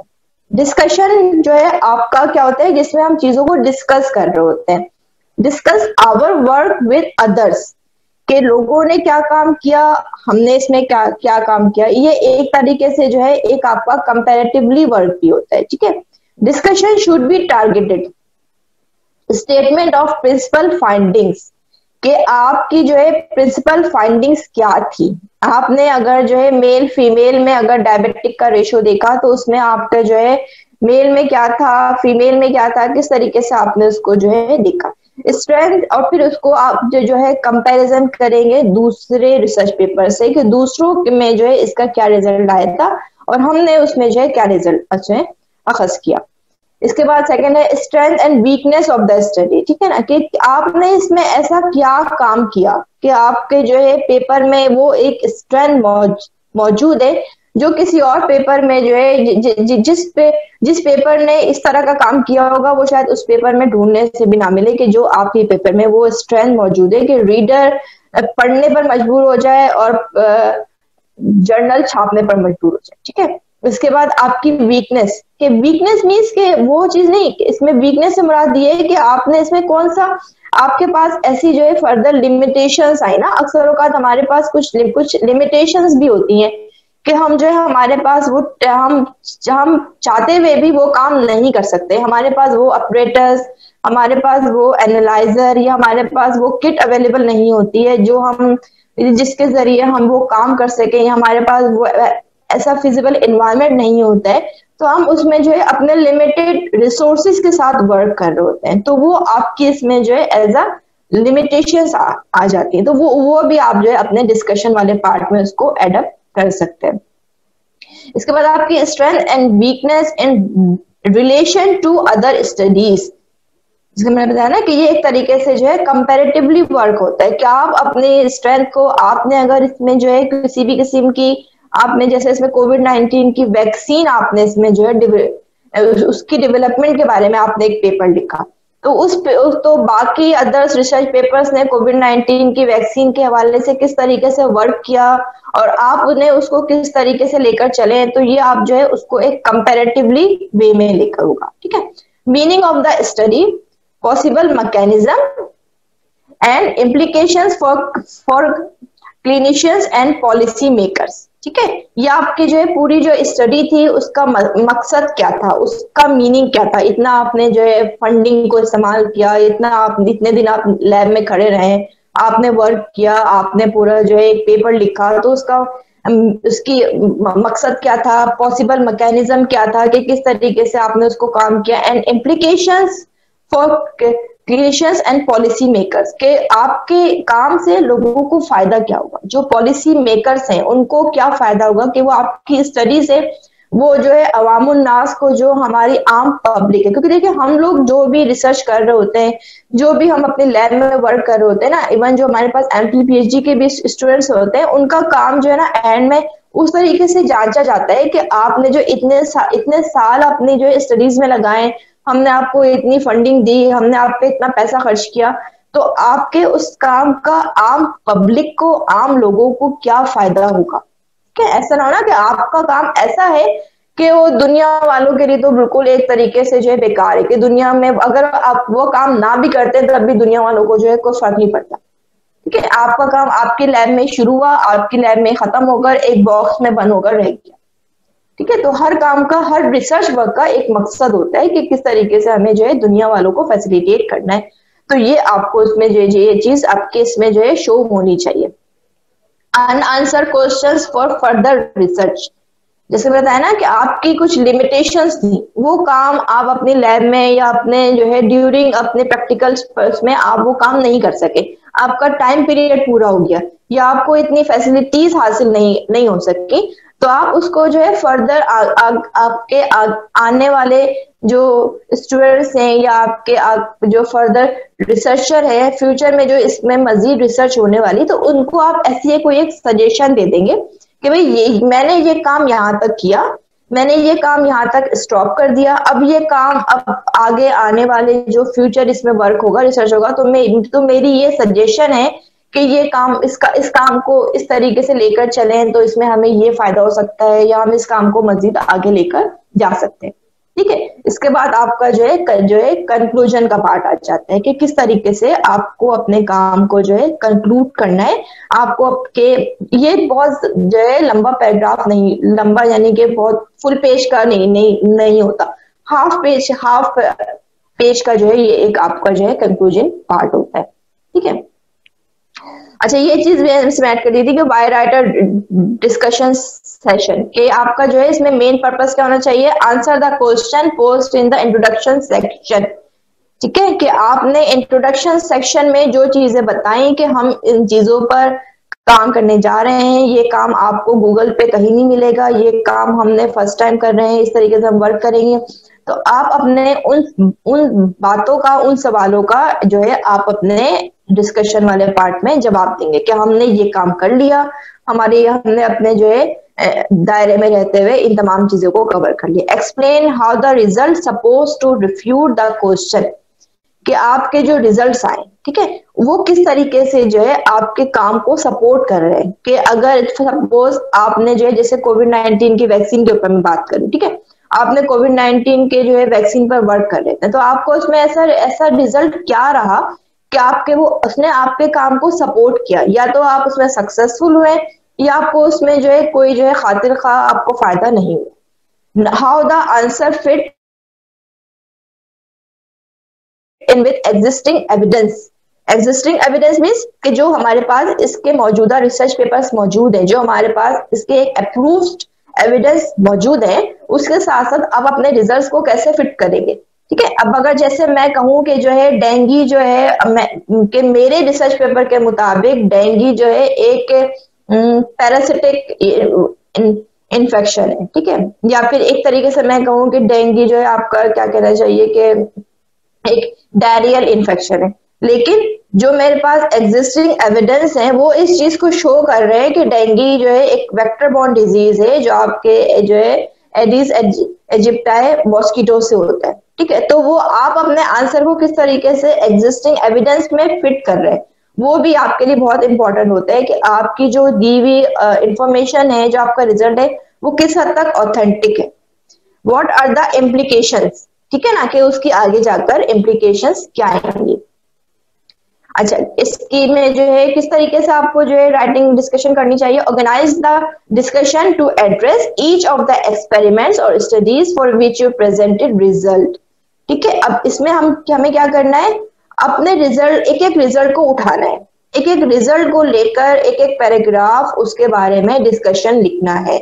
Suppose आपने फर्स्ट रिजल्ट आपका आया जेंडर वाइज, ठीक है, कि आपने मेल फीमेल में जो है कोविड-19 का रेशो देखा कि एज के जो है फीमेल में इतना था, मेल में इतना था, ये हो गया आपका रिजल्ट। अब आप इसको अपने डिस्कशन में किस तरीके से जो है लेकर आएंगे, उसको आप पूरा डिस्क्राइब करेंगे कि according to my result male में हमारे पास 64% था, फीमेल में हमारे पास 35% था, तो इसकी जो है ये हमें ये देखने को मिला। और but according to for any other research या अकॉर्डिंग टू दिस रिसर्च जो है इन्होंने ये चीजें देखी। अब वो देखिए इस चीज में ये चीज मैटर नहीं करती कि वो उनका रेशो कितना था, उनके पास अगर मेल का रेशो कम आ रहा था, फीमेल का रेशो ज्यादा आ रहा था, तो इससे हमें कोई फर्क नहीं पड़ता। हमारी रिजल्ट में जो है मेल का रेशो ज्यादा आ रहा है, फीमेल का रेशो कम आ रहा है, बट हम एक जो है एक कंपैरेटिवली स्टडी कर रहे हैं।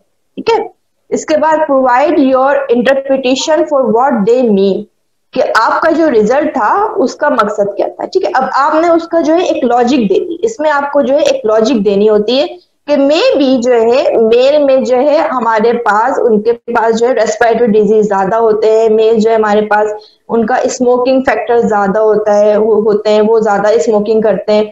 तो इसी वजह से जो है शायद कोविड-19 की वजह से हमारे मेल जो है ज्यादा इफेक्ट हुए हैं बनिस्बत फीमेल के। ठीक है, कि मेल का जो है इम्यून सिस्टम वीक होता है, वो जो है डिफरेंट इस तरह की एक्टिविटीज होती हैं कि जो है वो लोग स्मोकिंग कर रहे होते हैं, ड्रिंक कर रहे होते हैं, तो इस वजह से उनका जो है ये रेशो उनके पास ज्यादा है। ठीक है, तो ये आपका जो है इसमें आपकी एक जो है इंटरप्रिटेशन आ जाएगी। Do not waste entire section restating your result.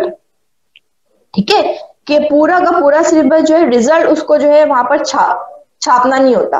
ठीक है, instead use bridge sentences that relate the result, कि आपको उसमें जो है अपने कुछ ब्रिज सेंटेंसेस ऐसे बनाने होते हैं कि वो आपका जो है वो एक सेंटेंस दूसरे सेंटेंस से जो है मिल जाए।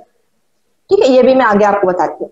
Do not introduce new result in the discussion, ये एक मेन चीज है। ये देखिए, do not introduce new result, जो रिजल्ट आपने ऊपर अपने रिजल्ट वाले पार्ट में दिए हैं उन्हीं को ही सिर्फ आपको अपने डिस्कशन पार्ट में डिस्क्राइब करना है। ऐसा ना हो ना कि आप अपने रिजल्ट में कोई ऐसी यूनिक चीज लेकर आ जाए कि भाई हमने तो ये भी देखा था बट वो आपने अपने रिजल्ट वाले शो में मेंशन नहीं किया, तो उससे क्या होगा, जो आपका रीडर होगा ना वो कंफ्यूज हो जाएगा, कहेगा भाई ये तो जो है रिजल्ट वाले पार्ट में था ही नहीं, ये डिस्कशन में जो है कहां से आ गया। ठीक है, इसके बाद आपका आता है the most common starting phrases are our finding. ये देखें, अब ये कुछ में जो है ये हमारे पास कुछ ब्रिजिंग सेंटेंसेस है। ठीक है, आवर फाइंडिंग्स डिमोन्स्ट्रेट, अब इसमें जैसे हमने आगे लिख दिया our findings demonstrate the age prevalence dash dash dash, male में इतना था, फीमेल में इतना था, और in this study we have shown that, कि इस स्टडी में हमने ये चीज देखी कि जो है एरिया वाइज डिस्ट्रीब्यूशन में the Malir is the prevalent area, Malir में हमने बहुत ज्यादा इसमें सैंपल किए। ठीक है, आवर या फिर आवर रिजल्ट सजेस्ट, कि आपका रिजल्ट क्या सजेस्ट कर रहा है कि कोविड-19 जो है मेल में ज्यादा है, तो आपके अकॉर्डिंग टू यू क्या आपकी जो है सजेशन है या आपकी जो है इसमें इंटरप्रिटेशन क्या है। ठीक है, इस तरीके से आपको इसको लेकर चलना है। Your summary of the study's major findings should be followed by your presentation of the importance of these findings। ठीक है ना, आपकी जो समरी है, जो आपके स्टडीज का जो आपकी जो मेजर फाइंडिंग है, ठीक है ना, वो उसमें जो है आपकी समरी में एडअप होगी। ठीक है, discuss any discrepancies and unexpected findings. ठीक है, आपको अपनी फाइंडिंग में ऐसी कोई नई चीज देखने को मिले। सपोज अभी जैसे कि हम देख रहे हैं कि बाकी तमाम लोगों के मुताबिक कोविड-19 का जो है बच्चों में रेशो कम है, लेकिन आपने जब उसको स्टडी किया, आपने रिसर्च किया, तो अकॉर्डिंग टू योर रिसर्च आपने उसमें जो है बच्चों में देखा कि भाई बच्चों में भी इसकी जो है रेशो बहुत ज्यादा है, तो वो आपका एक अनएक्सपेक्टेड फाइंडिंग आ गई ना। आपको भले आपको उसके मुताबिक रिसर्च पेपर नहीं मिले या आपको जो है मिले कि जो है बच्चों में तो इसकी जो है इसका रेशो 1% है, लेकिन आपके पास जो है 15% आ रहा है, 20% आ रहा है, तो उसको भी आपको इसमें एडअप करना है। आपने कोई गलत काम नहीं किया, आप अपने सिर्फ रिजल्ट को, आप अपने रिसर्च को शो कर रहे हैं। ठीक है ना, अगर उसमें आपके पास रेशो आगे पीछे आ रहा है तो आने दें, उसमें ऐसी कोई भी आपके पास आपकी मिस्टेक नहीं है इसमें, ये आपका रिजल्ट है। ठीक है ना, अपने रिजल्ट को कॉन्फिडेंट होकर पेश करें कि भाई मैंने ये काम किया है और मेरा रिजल्ट ये आया है। ठीक है, देन कंक्लूजन, ये आपका जो है डिस्कशन के बाद वाला पार्ट होता है। Bring everything together. ठीक है, आपके इस कंक्लूजन वाले पार्ट में आपका ये तमाम चीजें जो आपने शुरू से एंड तक की, वो आपका जो है वो तमाम चीजें उसमें इकट्ठा हो जाती है in a short paragraph, not in a full page. Short paragraph होता है 3 से 4 लाइनों वाला। कुछ पेपर्स, कुछ जर्नल्स में जो है इसकी अलग से हेडिंग होती है, कुछ जर्नल्स में जो है ये आपका डिस्कशन के साथ ही एडअप होता है।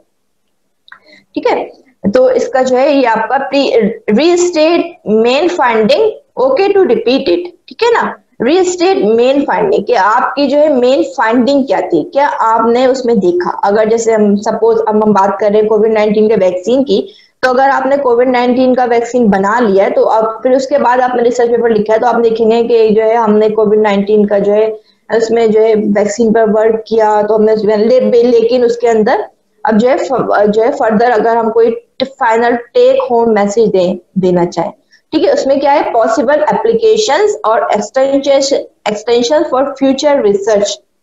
अभी हमारी वैक्सीन जो है वो ट्रायल बेसिस पर है, ठीक है, लेकिन जो आगे आने वाली फ्यूचर रिसर्च होगी उसमें हम उनको ये मैसेज दे रहे हैं कि वो अगर इस तरीके से जो है इस एप्लीकेशंस पर काम करें या वो इस वे में जाएं तो उनको जो है इसमें फर्दर उनको जो है सक्सेसफुल मिल सकती है, ठीक है। तो आपका ये जो कंक्लूजन वाला पार्ट होता है ना, ये आपका जो है पूरे आपके पेपर को एक तरीके से जो है 3 या 4 लाइनों में जो है समराइज करना होता है। एक हमारे पास एब्स्ट्रैक्ट तो अलग होता है, ये सिर्फ कंक्लूजन का पार्ट होता है जिसमें आप कोई ना कोई अपनी जो है राय देते हैं, अपनी सजेशन देते हैं, फाइनल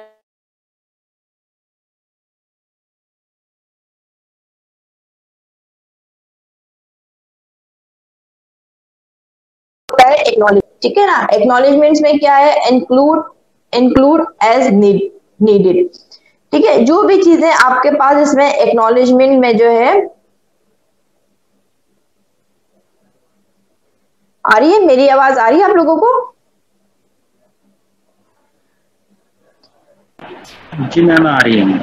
आ रही है, अच्छा। एक्नॉलेजमेंट में क्या है आप लोग का कि जो है इसमें significant help in thinking up, designing और कैरिंग आउट द वर्क। देखिए एक्नॉलेजमेंट मीन्स क्या होता है कि जो भी है जिसने भी हमें अब हमारे पेपर के दौरान कोई अगर फायदा पहुंचाया है, कोई भी इस तरीके से हमारी जो है उन्होंने हेल्प की है, तो उनको हम एक्नॉलेज कर रहे होते हैं, ठीक है ना। उनका हम एक तरीके से वो हमारा थैंक यू नोट होता है। तो इसके बाद receive material from someone who did you a favour by supplying them, हमने किसी बाहर की जो है इदारे से, जैसे जब मैं अपना जो है पीएचडी का वर्क कर रही थी तब मेरी जो है बैचलर्स ऑफ ह्यूमैनिटीज फाउंडेशन, वो एक जो है उसकी यूएसए की फाउंडेशन है, तो मेरी वहां से जो है कोलैबोरेशन थी, तो वो मुझे एंटीजन और फिर साथ में जो है पैरासाइट्स वो लोग मुझे जो है वहां से शिपमेंट कर रहे होते थे। तो जब मैंने अपना पहला आर्टिकल लिखा तो मैंने उनको जो है इसमें एक्नॉलेजमेंट किया, ठीक है।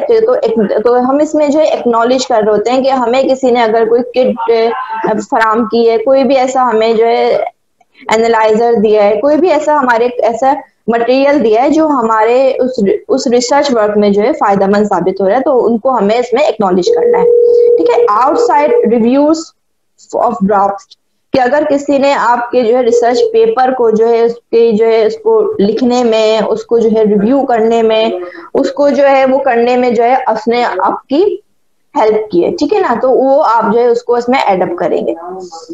सोर्सेज ऑफ फंडिंग, अगर आपने किसी भी ऐसे इदारे से जो है फंडिंग ली है तो उनको भी आपको इसमें एक्नॉलेज करना है। सपोज अगर आपने जो है एचईसी से कोई फंडिंग हासिल की है, बाहर की जो है किसी भी इदारे से आपने फंडिंग हासिल की है, तो उनको आपको जो है थैंक यू बोलना है उसमें, ठीक है। Acknowledgement are always brief and never flowery, छोटा मुख्तसर से मुख्तसर आपको जो है एक्नॉलेजमेंट होना चाहिए, और नेवर फ्लोरी के उसमें बहुत ज्यादा जो है बनावटी लफ्जों का इंतखाब नहीं करना चाहिए, ठीक है। छोटे छोटे इसमें जो है आप जुमलों का इंतखाब करें और बिल्कुल दिल से और मुखलिस होकर जो है आप जो है लोगों को एक्नॉलेजमेंट करें। कुछ लोग जैसे अपने टीचर्स को, अपने सुपरवाइजर को, अपने फैमिली मेंबर्स को, अपने जो है कुलीग्स को जो है एक्नॉलेज कर रहे होते हैं, तो that is also good.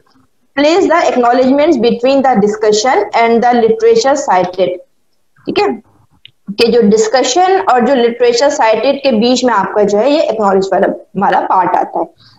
Then references जो है हमारे पास एक बहुत ही इंपॉर्टेंट पार्ट होता है, ठीक है। उसको किस तरीके से, क्योंकि बहुत से लोगों को जो है रेफरेंसेस राइटिंग में प्रॉब्लम हो रही होती है, तो आगे जो है इंशाल्लाह ताला हम किसी अपने आगे सेशन में जो है एक रेफरेंसिंग राइटिंग का भी एक अलग से जो है सेशन कर लेंगे, जिसमें आप लोग को तमाम जितने भी डिफरेंट टाइप्स के रेफरेंसेस राइटिंग होते हैं, किस तरीके से उसको मैनेज करना होता है, तो वो हम सब आपसे डिस्कस कर लेंगे, ठीक है।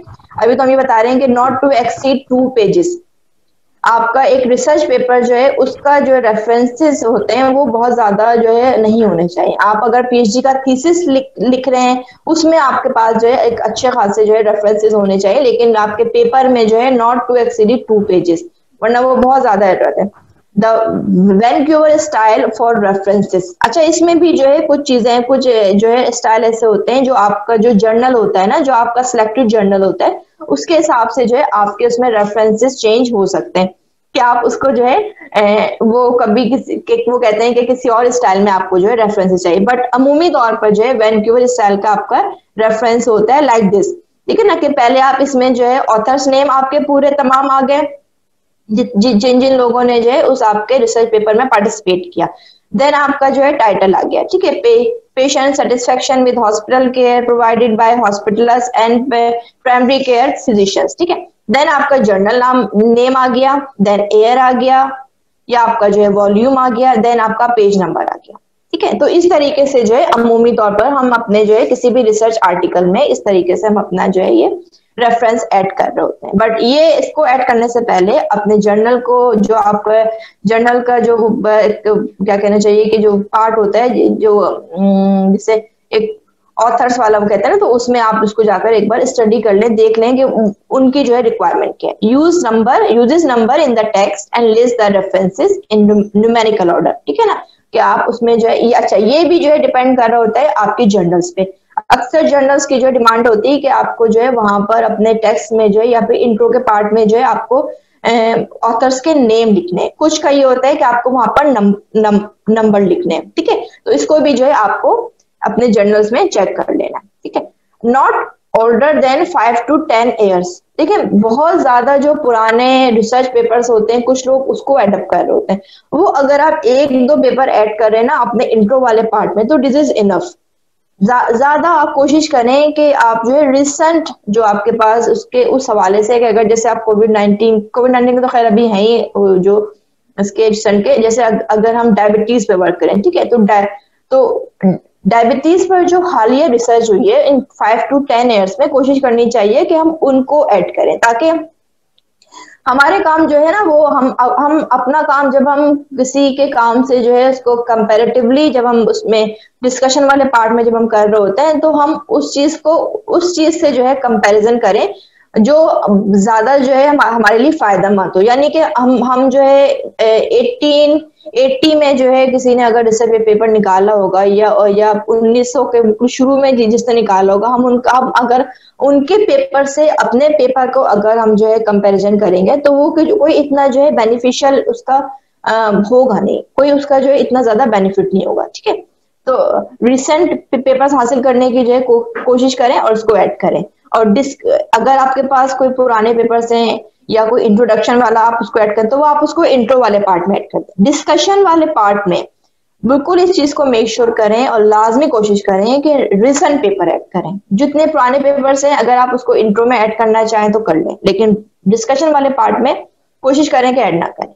Do not rely on abstracts only, try to get and read full text। ठीक है ना, अक्सर लोग क्या करते हैं कि जो है पेपर्स जमा कर लेते हैं अपने पास और सिर्फ उसका एब्स्ट्रैक्ट देखकर ही अपने जो है रिसर्च पेपर में उसका रेफरेंस ऐड कर देते हैं। ठीक है, उससे बेहतर है कि आप जो है उस पूरे पेपर को स्टडी करें, उसमें देखें कि उसमें ऐसी क्या आपके लिए इंफॉर्मेटिव चीज लिखी हुई है, तो जो है उसको फिर आप जो है अपने आर्टिकल में ऐड करें। अच्छा, use references manager to cite easily. अब बहुत सारे जो है हमारे पास रेफरेंसेस मैनेजर्स आ गए कि पहले जमाने में होता था कि आप जो है रेफरेंसेस मैनुअली तौर पर उसको जो है ऐड कर रहे होते थे। अल्फाबेटिकली भी ऐड करना है तो तमाम ए को पहले आप इकट्ठे लिख रहे होते थे, फिर बी को कर रहे होते थे। अब आपके पास जो है डिफरेंट रेफरेंसेस मैनेजर्स आ गए, ठीक है, जिसमें एंडनोट है, मेंडले है, रेफवर्क है, ज़ोटेरो है। ठीक है ना, तो इस तरीके से जो है हम आगे किसी भी सेशन में इस चीज को भी जो है हम डिस्कस कर लेंगे। ठीक है, अच्छा, इसके बाद जो मैं अब बिल्कुल एंडी की तरफ हूँ कि जो है क्लोजिंग एडवाइस। ठीक है ना, कि क्लोजिंग एडवाइस क्या है कि अब आपने जो अपना रिसर्च पेपर लिखा है उस पर आप जो है cherish your own work, if you do not take care why should the journal. ठीक है ना, आई बात समझ में कि अपने काम से जो है ना खुद जब तक आप सेटिस्फाई नहीं होंगे कोई भी पब्लिशर या जो है रीडर नहीं हो सकेगा। जब आप अपने काम से खुश हैं तभी आप जो है उसको आगे जाकर जो है जब आप उसको पब्लिश करवाएंगे तो वो पब्लिशर को भी अच्छा लगेगा और आपके रीडर को भी अच्छा लगेगा। ठीक है, there is no secret recipe for success, just some simple rules, dedication and hard work। ठीक है, पेपर राइटिंग में कोई भी जो है सीक्रेट रेसिपी नहीं है। सबको पता है कि इसमें जो है इमराड होता है, पहले आपको इंट्रोडक्शन, मेथोडोलॉजी, डिस्कशन, रिजल्ट, ये सब चीजें आपको इसमें लिखनी होती हैं। बट जैसे कि मैंने शुरू में बताया है कि लिखना, पेपर लिखने के लिए आपको लिखना आना चाहिए और लिखना आपको जो है शुरू करना चाहिए। ये दो चीजें कि आपको अच्छी तरीके से किस तरीके से लिखना है ये चीज आपको पता, और आपका जो है आपको एक अंदर से इंटेंशन है कि अब मुझे राइटिंग स्टार्ट कर देनी। कुछ लोगों को लिखना आता है लेकिन वो इतने ज्यादा जो है कहना चाहिए कि अपनी सुस्ती या काहली की वजह से जो है वो लिख नहीं पाते हैं। ठीक है ना, कि उनके पास बहुत सारे, इवन जो हमारे पास एमफिल पीएचडी के स्टूडेंट्स होते हैं तो उनके पास जो है ऐसा बहुत सारा डेटा होता है कि उसके जो है वो 5-6 रिसर्च पेपर जो है उसको पब्लिश करवा सकते हैं, लेकिन वो ऐसे ही बैठे रहते हैं, कहते हैं कि नहीं हमें तो जो जरूरत नहीं। भाई आपको जरूरत नहीं है, लेकिन आपका जो इतना महंगा वर्क हुआ आपके और आपका सुपरवाइजर का जो इतना टाइम पीरियड उसमें लगा, तो उससे दुनिया को क्या फायदा हुआ। ठीक है ना, अक्सर औकात हमारे दरमियान ऐसे बहुत से लोग होते हैं जिनको रिसर्च पेपर्स की जरूरत नहीं होती है, उनको उनकी डिग्री मिल गई, उनको उनकी जो है प्रमोशन मिल गई, बस दैट्स इट। लेकिन आपका जो वहां पर इतना टाइम पीरियड लगा, गवर्नमेंट का, आपके जो फंडिंग एजेंसीज थी उनका आपको उसमें जो है सरमाया खर्च हुआ, तो उससे उनको दुनिया वालों को क्या फायदा हुआ ये आपको शो करना होता है। ठीक है, तो उसके लिए लिखिए, और सिंपल रूल्स क्या है, डेडिकेशन एंड हार्ड वर्क। ठीक है, editors and reviews are all busy scientist just like you, make thing easy to save them time. ठीक है, जिस तरीके से आप अपनी लाइफ में बिजी हैं, हमारे डिफरेंट बिजी स्केड्यूल्स होते हैं, इसी तरीके से एडिटर्स एंड रिव्यूज भी जो जिनको हम अपना पेपर सेंड कर रहे होते हैं वो भी बिजी होते हैं। ठीक है, तो उनके लिए जो है हमें चीजों को आसान बनाना चाहिए कि हम अपने पेपर को बहुत ज्यादा कॉम्प्लिकेशंस की तरफ ना लेके जाएं, एक इजी और सिंपल पेपर लिखें जिसको लिखना हमारे लिए भी आसान हो और जिसको पब्लिश करना एडिटर्स के लिए भी मुश्किल ना हो और जिसको पढ़ना हमारे रीडर्स के लिए भी जो है फायदेमंद हो। बस यहाँ तक आज की मेरी टॉक थी, आज की मेरी जो है प्रेजेंटेशन थी। अब forum is open for question, अगर आपको मुझसे कुछ पूछना है, कोई अगर क्वेश्चंस करना है तो you are welcome. Thank you.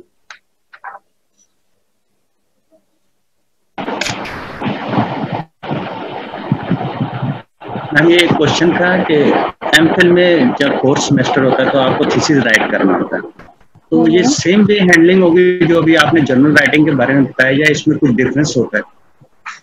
Sorry please अपना क्वेश्चन रिपीट करेंगे एक बार?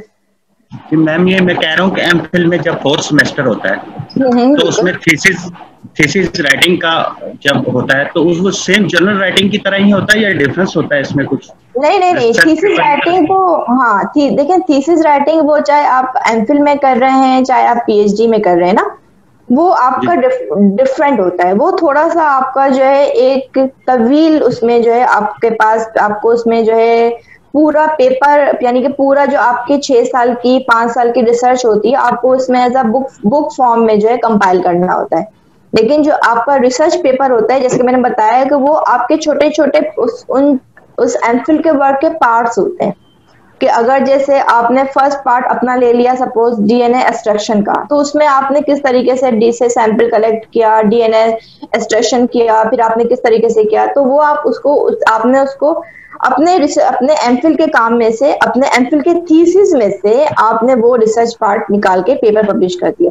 देन आपने अपने जो है उसी एमफिल के काम में आपने उसकी जो है फर्दर एलाइजा पे वर्क किया, आपने उसको जो है फर्दर किसी और टेक्निक उस पर जो है यूज किया, वो आपका एक सेकंड वो हो जाएगा, रिसर्च पेपर हो जाएगा। ठीक है, तो thesis writing is a different thing, और फिर आपका रिसर्च पेपर जो है डिफरेंट होता है, दोनों के फॉर्मेट में और दोनों की जो है इसमें चीजों में अलग होता है। मैडम हेलो मैडम, आपको मेरी आवाज आ रही है? ये अच्छा इम्पैक्ट फैक्टर क्या होता है, इसको काइंडली डिफाइन कीजिएगा। देखिए इम्पैक्ट फैक्टर जो होता है ना, ये आपके जो है डिफरेंट टाइप्स के जो है हमारे पास जर्नल होते हैं, कि जैसे कि मैंने बताया कुछ जर्नल्स आपके जो है प्रेडेटरी जर्नल्स होते हैं, और कुछ जर्नल आपके जो है के वो जो आपके पास एक ऑथेंटिक और अप्रूव जर्नल्स जो होते हैं ना, उनकी जो है आपके पास सालाना उनकी एक्टिविटीज क्या होती हैं, किस तरीके से जो है वो अपने जो है उसको कि उनकी क्वालिटी क्या होती है। तो जो उन जर्नल्स की जो क्वालिटी होती है वही जाकर जो है उन जर्नल्स का जो है इम्पैक्ट फैक्टर जो है वो उसको एक बना रहे होते हैं। ठीक है, अगर आप जो है किसी क्वालिटी वाइज अच्छे जर्नल्स में जो है उसको जो है पब्लिश करेंगे तो वो जो है उसका जो है इम्पैक्ट फैक्टर हाई होगा। जैसे आपके पास बहुत सारे ऐसे भी हमारे पास अब डेली ईमेल्स भी आ रही होती है कि ये आप जो है इस जर्नल में जो है पब्लिश कर दें, इस जर्नल में जो है आप वो कर लें, लेकिन हम जब उस जर्नल की वेबसाइट में जाकर देख रहे होते हैं तो उनका जो है इतना ज्यादा जो है क्वालिटी मैटर नहीं होता। तो वो जो है आपके पास, और फिर जैसे कि मैंने बताया ना कि जो है जो आपके पास हाईली इम्पैक्ट फैक्टर जर्नल होते हैं, और या फिर जिनके पास अगर हम इम्पैक्ट फैक्टर को जो है इस तरीके से लें कि जो क्वालिटी पेपर्स जो है पब्लिश कर रहे होते हैं, क्वांटिटी नहीं, उनके नजदीक क्वांटिटी नहीं होती, उनके नजदीक जो है क्वालिटी होती है। तो वो क्वालिटी पेपर जो जर्नल्स पब्लिश कर रहे होते हैं, तो आस्ता आस्ता फिर उनका इम्पैक्ट फैक्टर कि वो पूरी दुनिया में फिर वो जो है पेपर रिकॉग्नाइज्ड होते हैं। इवन हमारे HEC के तहत अभी जैसे मेरी जितने भी MPhil PhD के स्टूडेंट्स हैं तो मैं सबसे मैं यही कहती हूँ कि क्योंकि पाकिस्तान में आपको जो है HEC के हिसाब से आप जो है थोड़ा सा वर्क करना है कि HEC के तहत उनके अप्रूव जर्नल कौन कौन से हैं, कि आगे जाकर अगर आपको जो है प्रमोशन के लिए या आगे जाकर फर्दर अपनी किसी स्टडी के लिए आपको उन रिसर्च पेपर की वसासत से या आपको उन रिसर्च पेपर की वजह से जो है आगे आपको कोई भी ऐसी अपॉर्चुनिटी गेन करनी है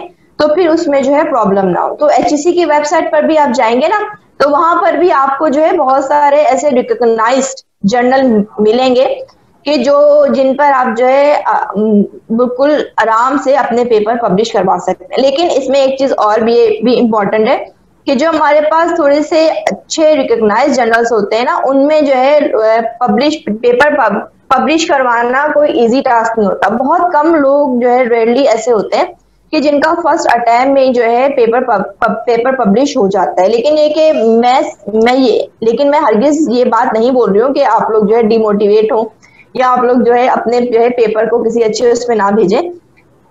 को हार्ड वर्किंग, और अगर आपने अपना पेपर अच्छे से दिल लगा कर लिखा है तो वो अच्छे से अच्छे जर्नल में भी जो है आपका पेपर पब्लिश हो सकता है। इवन मेरे बहुत सारे कुलीग्स हैं, मेरा पेपर है जो आपका जो है नेचर तक में जो है पब्लिश होता है, तो वो भी हमारी तरह आम लोग होते हैं। ठीक है, तो कभी भी जो है डिमोटिवेट नहीं होना चाहिए, कभी भी ये चीज नहीं आपको जो है सोचनी चाहिए कि भाई हमारा पेपर जो है कैसे किसी अच्छे जर्नल में जो है पब्लिश होगा, हमारा काम तो इतना ज्यादा यानी कि हमारे जो इतना ज्यादा वो नहीं थे, लेकिन काम आपका शॉर्ट हो लेकिन क्वालिटी उसकी ऐसी हो कि जो है पब्लिशर उसको देखकर फौरन ही हो जाए कि हाँ ये पेपर तो हमारे जर्नल में ही पब्लिश होना चाहिए।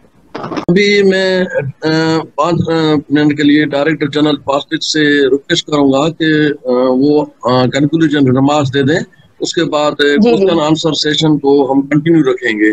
तो मैं डायरेक्टर जनरल पास्टिक से रिक्वेस्ट कर रहा हूँ कि सर आप उसके कंक्लूजन रिमार्क्स दे दें। DG PASTIC doctor Mohammad Akram Sheikh. अस्सलाम वालेकुम गुड आफ्टरनून। पहले तो I am thankful to the resource person doctor Syeda Sadaf Akbar. I know her since long, and she has got a very good potential and knowledge, and I have read her articles as well on different topics. तो मैं सबसे पहले उनका शुक्रगुजार हूँ कि उन्होंने आज जो टॉक की। मैं जो अपनी टीम है पास्टिक की, अब्दुल फताह शेख साहब, उनको भी जो है वो एक्नॉलेज करना चाहता हूँ कि हम ये सेशन काफ़ी अरसे से हमारे जो मुख्तलिफ सेंटर्स हैं करवा रहे हैं, और हम न सिर्फ नेशनल लेवल पे ये करवा रहे हैं वेबिनार्स, लेकिन इंटरनेशनल लेवल पे भी हमने वेबिनार्स करवाए हैं। अभी रिसेंटली हमने चाइना के साथ 3 वेबिनार्स कराए हैं ना। हमारी पास्टिक क्योंकि बहुत पुराना इदारा है, 1957 में ये एस्टेब्लिश हुआ, तो हमारी काफ़ी सारी सर्विसेज है। और मैं आई would like all of you, specially the participants of this webinar, कि वो pastic.gov.pk को विजिट करें और हमने जो रिसेंट पास्ट में जो इनिशिएटिव्स लिए हैं या एकम्प्लिशमेंट की हैं, जो भी प्रोजेक्ट्स, उनको देखें और हमें फीडबैक दें कि वो किस तरह से हम उसको इम्प्रूव कर सकते हैं। द टाइम वाज लिमिटेड, लेकिन this is not the end, और हमारे ये सेशंस ब्रेनस्टॉर्मिंग सेशन होते रहेंगे। और I would like to invite you all the participants कि आप जो भी पास्टिक की सर्विसेज हैं other than these training sessions और वेबिनार, उससे भी बेनिफिट लें और हमें बताएं कि हम इसको कैसे और इम्प्रूव कर सकते हैं। तो आखिर में मैं पास्टिक की टीम का भी बड़ा शुक्रगुजार हूँ, और स्पेशली जो रिसोर्स पर्सन है हमारी डॉक्टर सैयदा सदफ अकबर, उनका भी शुक्रगुजार हूँ। Thank you madam, God bless you. Thank you sir. Allah Hafiz, best of luck. Thank you sir. हमें डॉक्टर सैयदा सदक अकबर से गुजारिश करूंगा कि वो क्वेश्चन आंसर का सेशन दोबारा शुरू कर दें। जी, अगर किसी को जो है कोई भी क्वेश्चन आंसर्स करने हैं तो प्लीज आस्क। कोई है क्वेश्चन आंसर्स करने आप लोगों को? मैम, अगर हम स्टूडेंट हैं और हम अगर कोई रिसर्च पेपर लिखना चाहते हैं तो हम क्या पहले रिव्यू आर्टिकल भी स्टार्ट में न्यूज जनरल से हम स्टडीज लेके फिर उस पर एक आर्टिकल लिखें, should we start like this? Yes, आप जो है रिव्यू आर्टिकल्स भी जो है लिख सकते हैं, लेकिन देखिए क्योंकि इसमें एक चीज इम्पोर्टेंट ये होती है ना कि जो रिसर्च पेपर होता है ना उसमें आपका अपना काम होता है, ठीक है। अगर आप किसी ऐसे चीज पे रिसर्च कर रही हैं, आप मेडिकल की स्टूडेंट हैं, आपका एमफिल पीएचडी का थीसिस चल रहा है या आपका एमएससी में आपका जो है कोई थीसिस चल रहा है, तो वो आप अपने रिसर्च पेपर के लिहाज से उसको आप राइट अप कर सकते हैं। लेकिन रिव्यू आर्टिकल में जो है आपको अपना रिसर्च पेपर नहीं चाहिए होता, वो आप डिफरेंट जो आपके पास रिसर्च जर्नल्स होते हैं, रिसर्च पेपर्स होते हैं, उनको फिर आप एक जगह, जैसे सपोज अगर हमें डायबिटीज के ऊपर अगर हमें कोई आर्टिकल लिखना है, कोई हमें रिव्यू आर्टिकल लिखना है, सही है, तो उसमें जो है हम डिफरेंट जो है रिसर्च आर्टिकल्स को जो है एक कंपाइल करेंगे, उसको फिर हम फिर एक रिव्यू आर्टिकल बनाएंगे। तो जो स्टूडेंट्स होते हैं ना उनको जो है ज्यादातर लोगों को जो है यही एडवाइस दी जाती है कि वो रिव्यू आर्टिकल से स्टार्ट करें, ताकि उनको जो है थोड़ा सा लिखने का तजुर्बा हासिल हो, लिखने का उनको जो है एक्सपीरियंस आए कि किस तरीके से जो है लिखना होता है। क्योंकि जैसे कि मैंने अभी बताया ना कि लिखने का सबसे पहला स्टेप है कि आपको लिखना आना चाहिए। तो जब आप रिव्यू आर्टिकल लिख रहे होते हैं तो उस दौरान आप लिखना सीख रहे होते हैं ना, फिर आप जब अपने रिसर्च की फील्ड में आ जाते हैं, अपना कोई रिसर्च आर्टिकल लिखते हैं, फिर आपको उस चीज से यूज टू हो चुके होते हैं, फिर आप उस चीज से जो है डरते नहीं है कि भाई मेरा तो फर्स्ट रिसर्च आर्टिकल है, मैं कैसे लिखूंगा, मैं कैसे पब्लिश कराऊंगा। तो रिव्यू आर्टिकल में जो है आपको लिखने की और उस चीज को जो है पब्लिश करवाने की एक तरीके से प्रैक्टिस हो जाती है। तो इस तरीके से जो है रिव्यू आर्टिकल जो आपने हमें रिसर्च पेपर में बताया, मतलब मेथड और रूल्स ये सारे सेम होंगे रिव्यू आर्टिकल में? नहीं, देखिए रिव्यू आर्टिकल का जो है ना फॉर्मेट बिल्कुल चेंज होता है।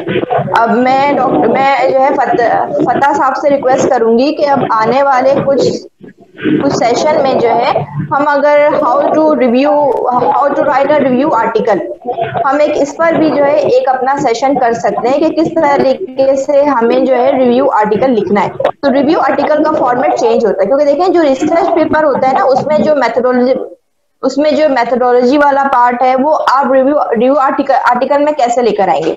आपने उसमें कोई मेथोडोलॉजी तो नहीं की, आपने उसमें कोई अपना लैब वर्क तो नहीं किया, आपने उसमें कुछ भी अपनी तरफ से तो जो है कोई आपने उसमें अपना रिजल्ट नहीं दिया ना। तो रिव्यू आर्टिकल में सिर्फ आप जो है दूसरों के काम को जो है रिव्यू कर रहे होते हैं, उनके काम को एक तरीके से जो है आगे लेकर आ रहे होते हैं। तो research article and review article में फर्क होता है। अस्सलाम वालेकुम मैडम। रिव्यू आर्टिकल क्योंकि हम अंडर ग्रेजुएट स्टूडेंट है तो हम रिव्यू से स्टार्ट लें। जी, आप पहले रिव्यू आर्टिकल लिखिए। जी बोलिए। मैडम मेरा क्वेश्चन था कि आपने कहा ना कि जब भी आप पेपर पब्लिश करवाना चाहे तो किसी अच्छे इम्पैक्ट फैक्टर को जर्नल को सर्च करें ना। तो मैडम ये एक इशू आता है कि समटाइम हमारी रिसर्च ऐसी होती है जो हम फौरन पब्लिश करवाना चाहते हैं, लेकिन इशू ये बनता है कि जो अच्छे इम्पैक्ट फैक्टर वाले जर्नल है ना वो ज़रा टाइम लगा देते हैं, रिव्यू साल 2 साल का टाइम भी लगा देते हैं। तो अगर हमने वो अपनी जो रिसर्च है उसको पब्लिश फौरन करवाना हो तो उसके लिए हमें क्या करना चाहिए? देखिए, ये बात मैंने आपको बताई ना कि एक जर्नल दो टाइप्स के होते हैं। One depends on quality, second depends on quantity. अगर आपको अपना journal within a week जो है पब्लिश करवाना है तो उसके लिए आप देखेंगे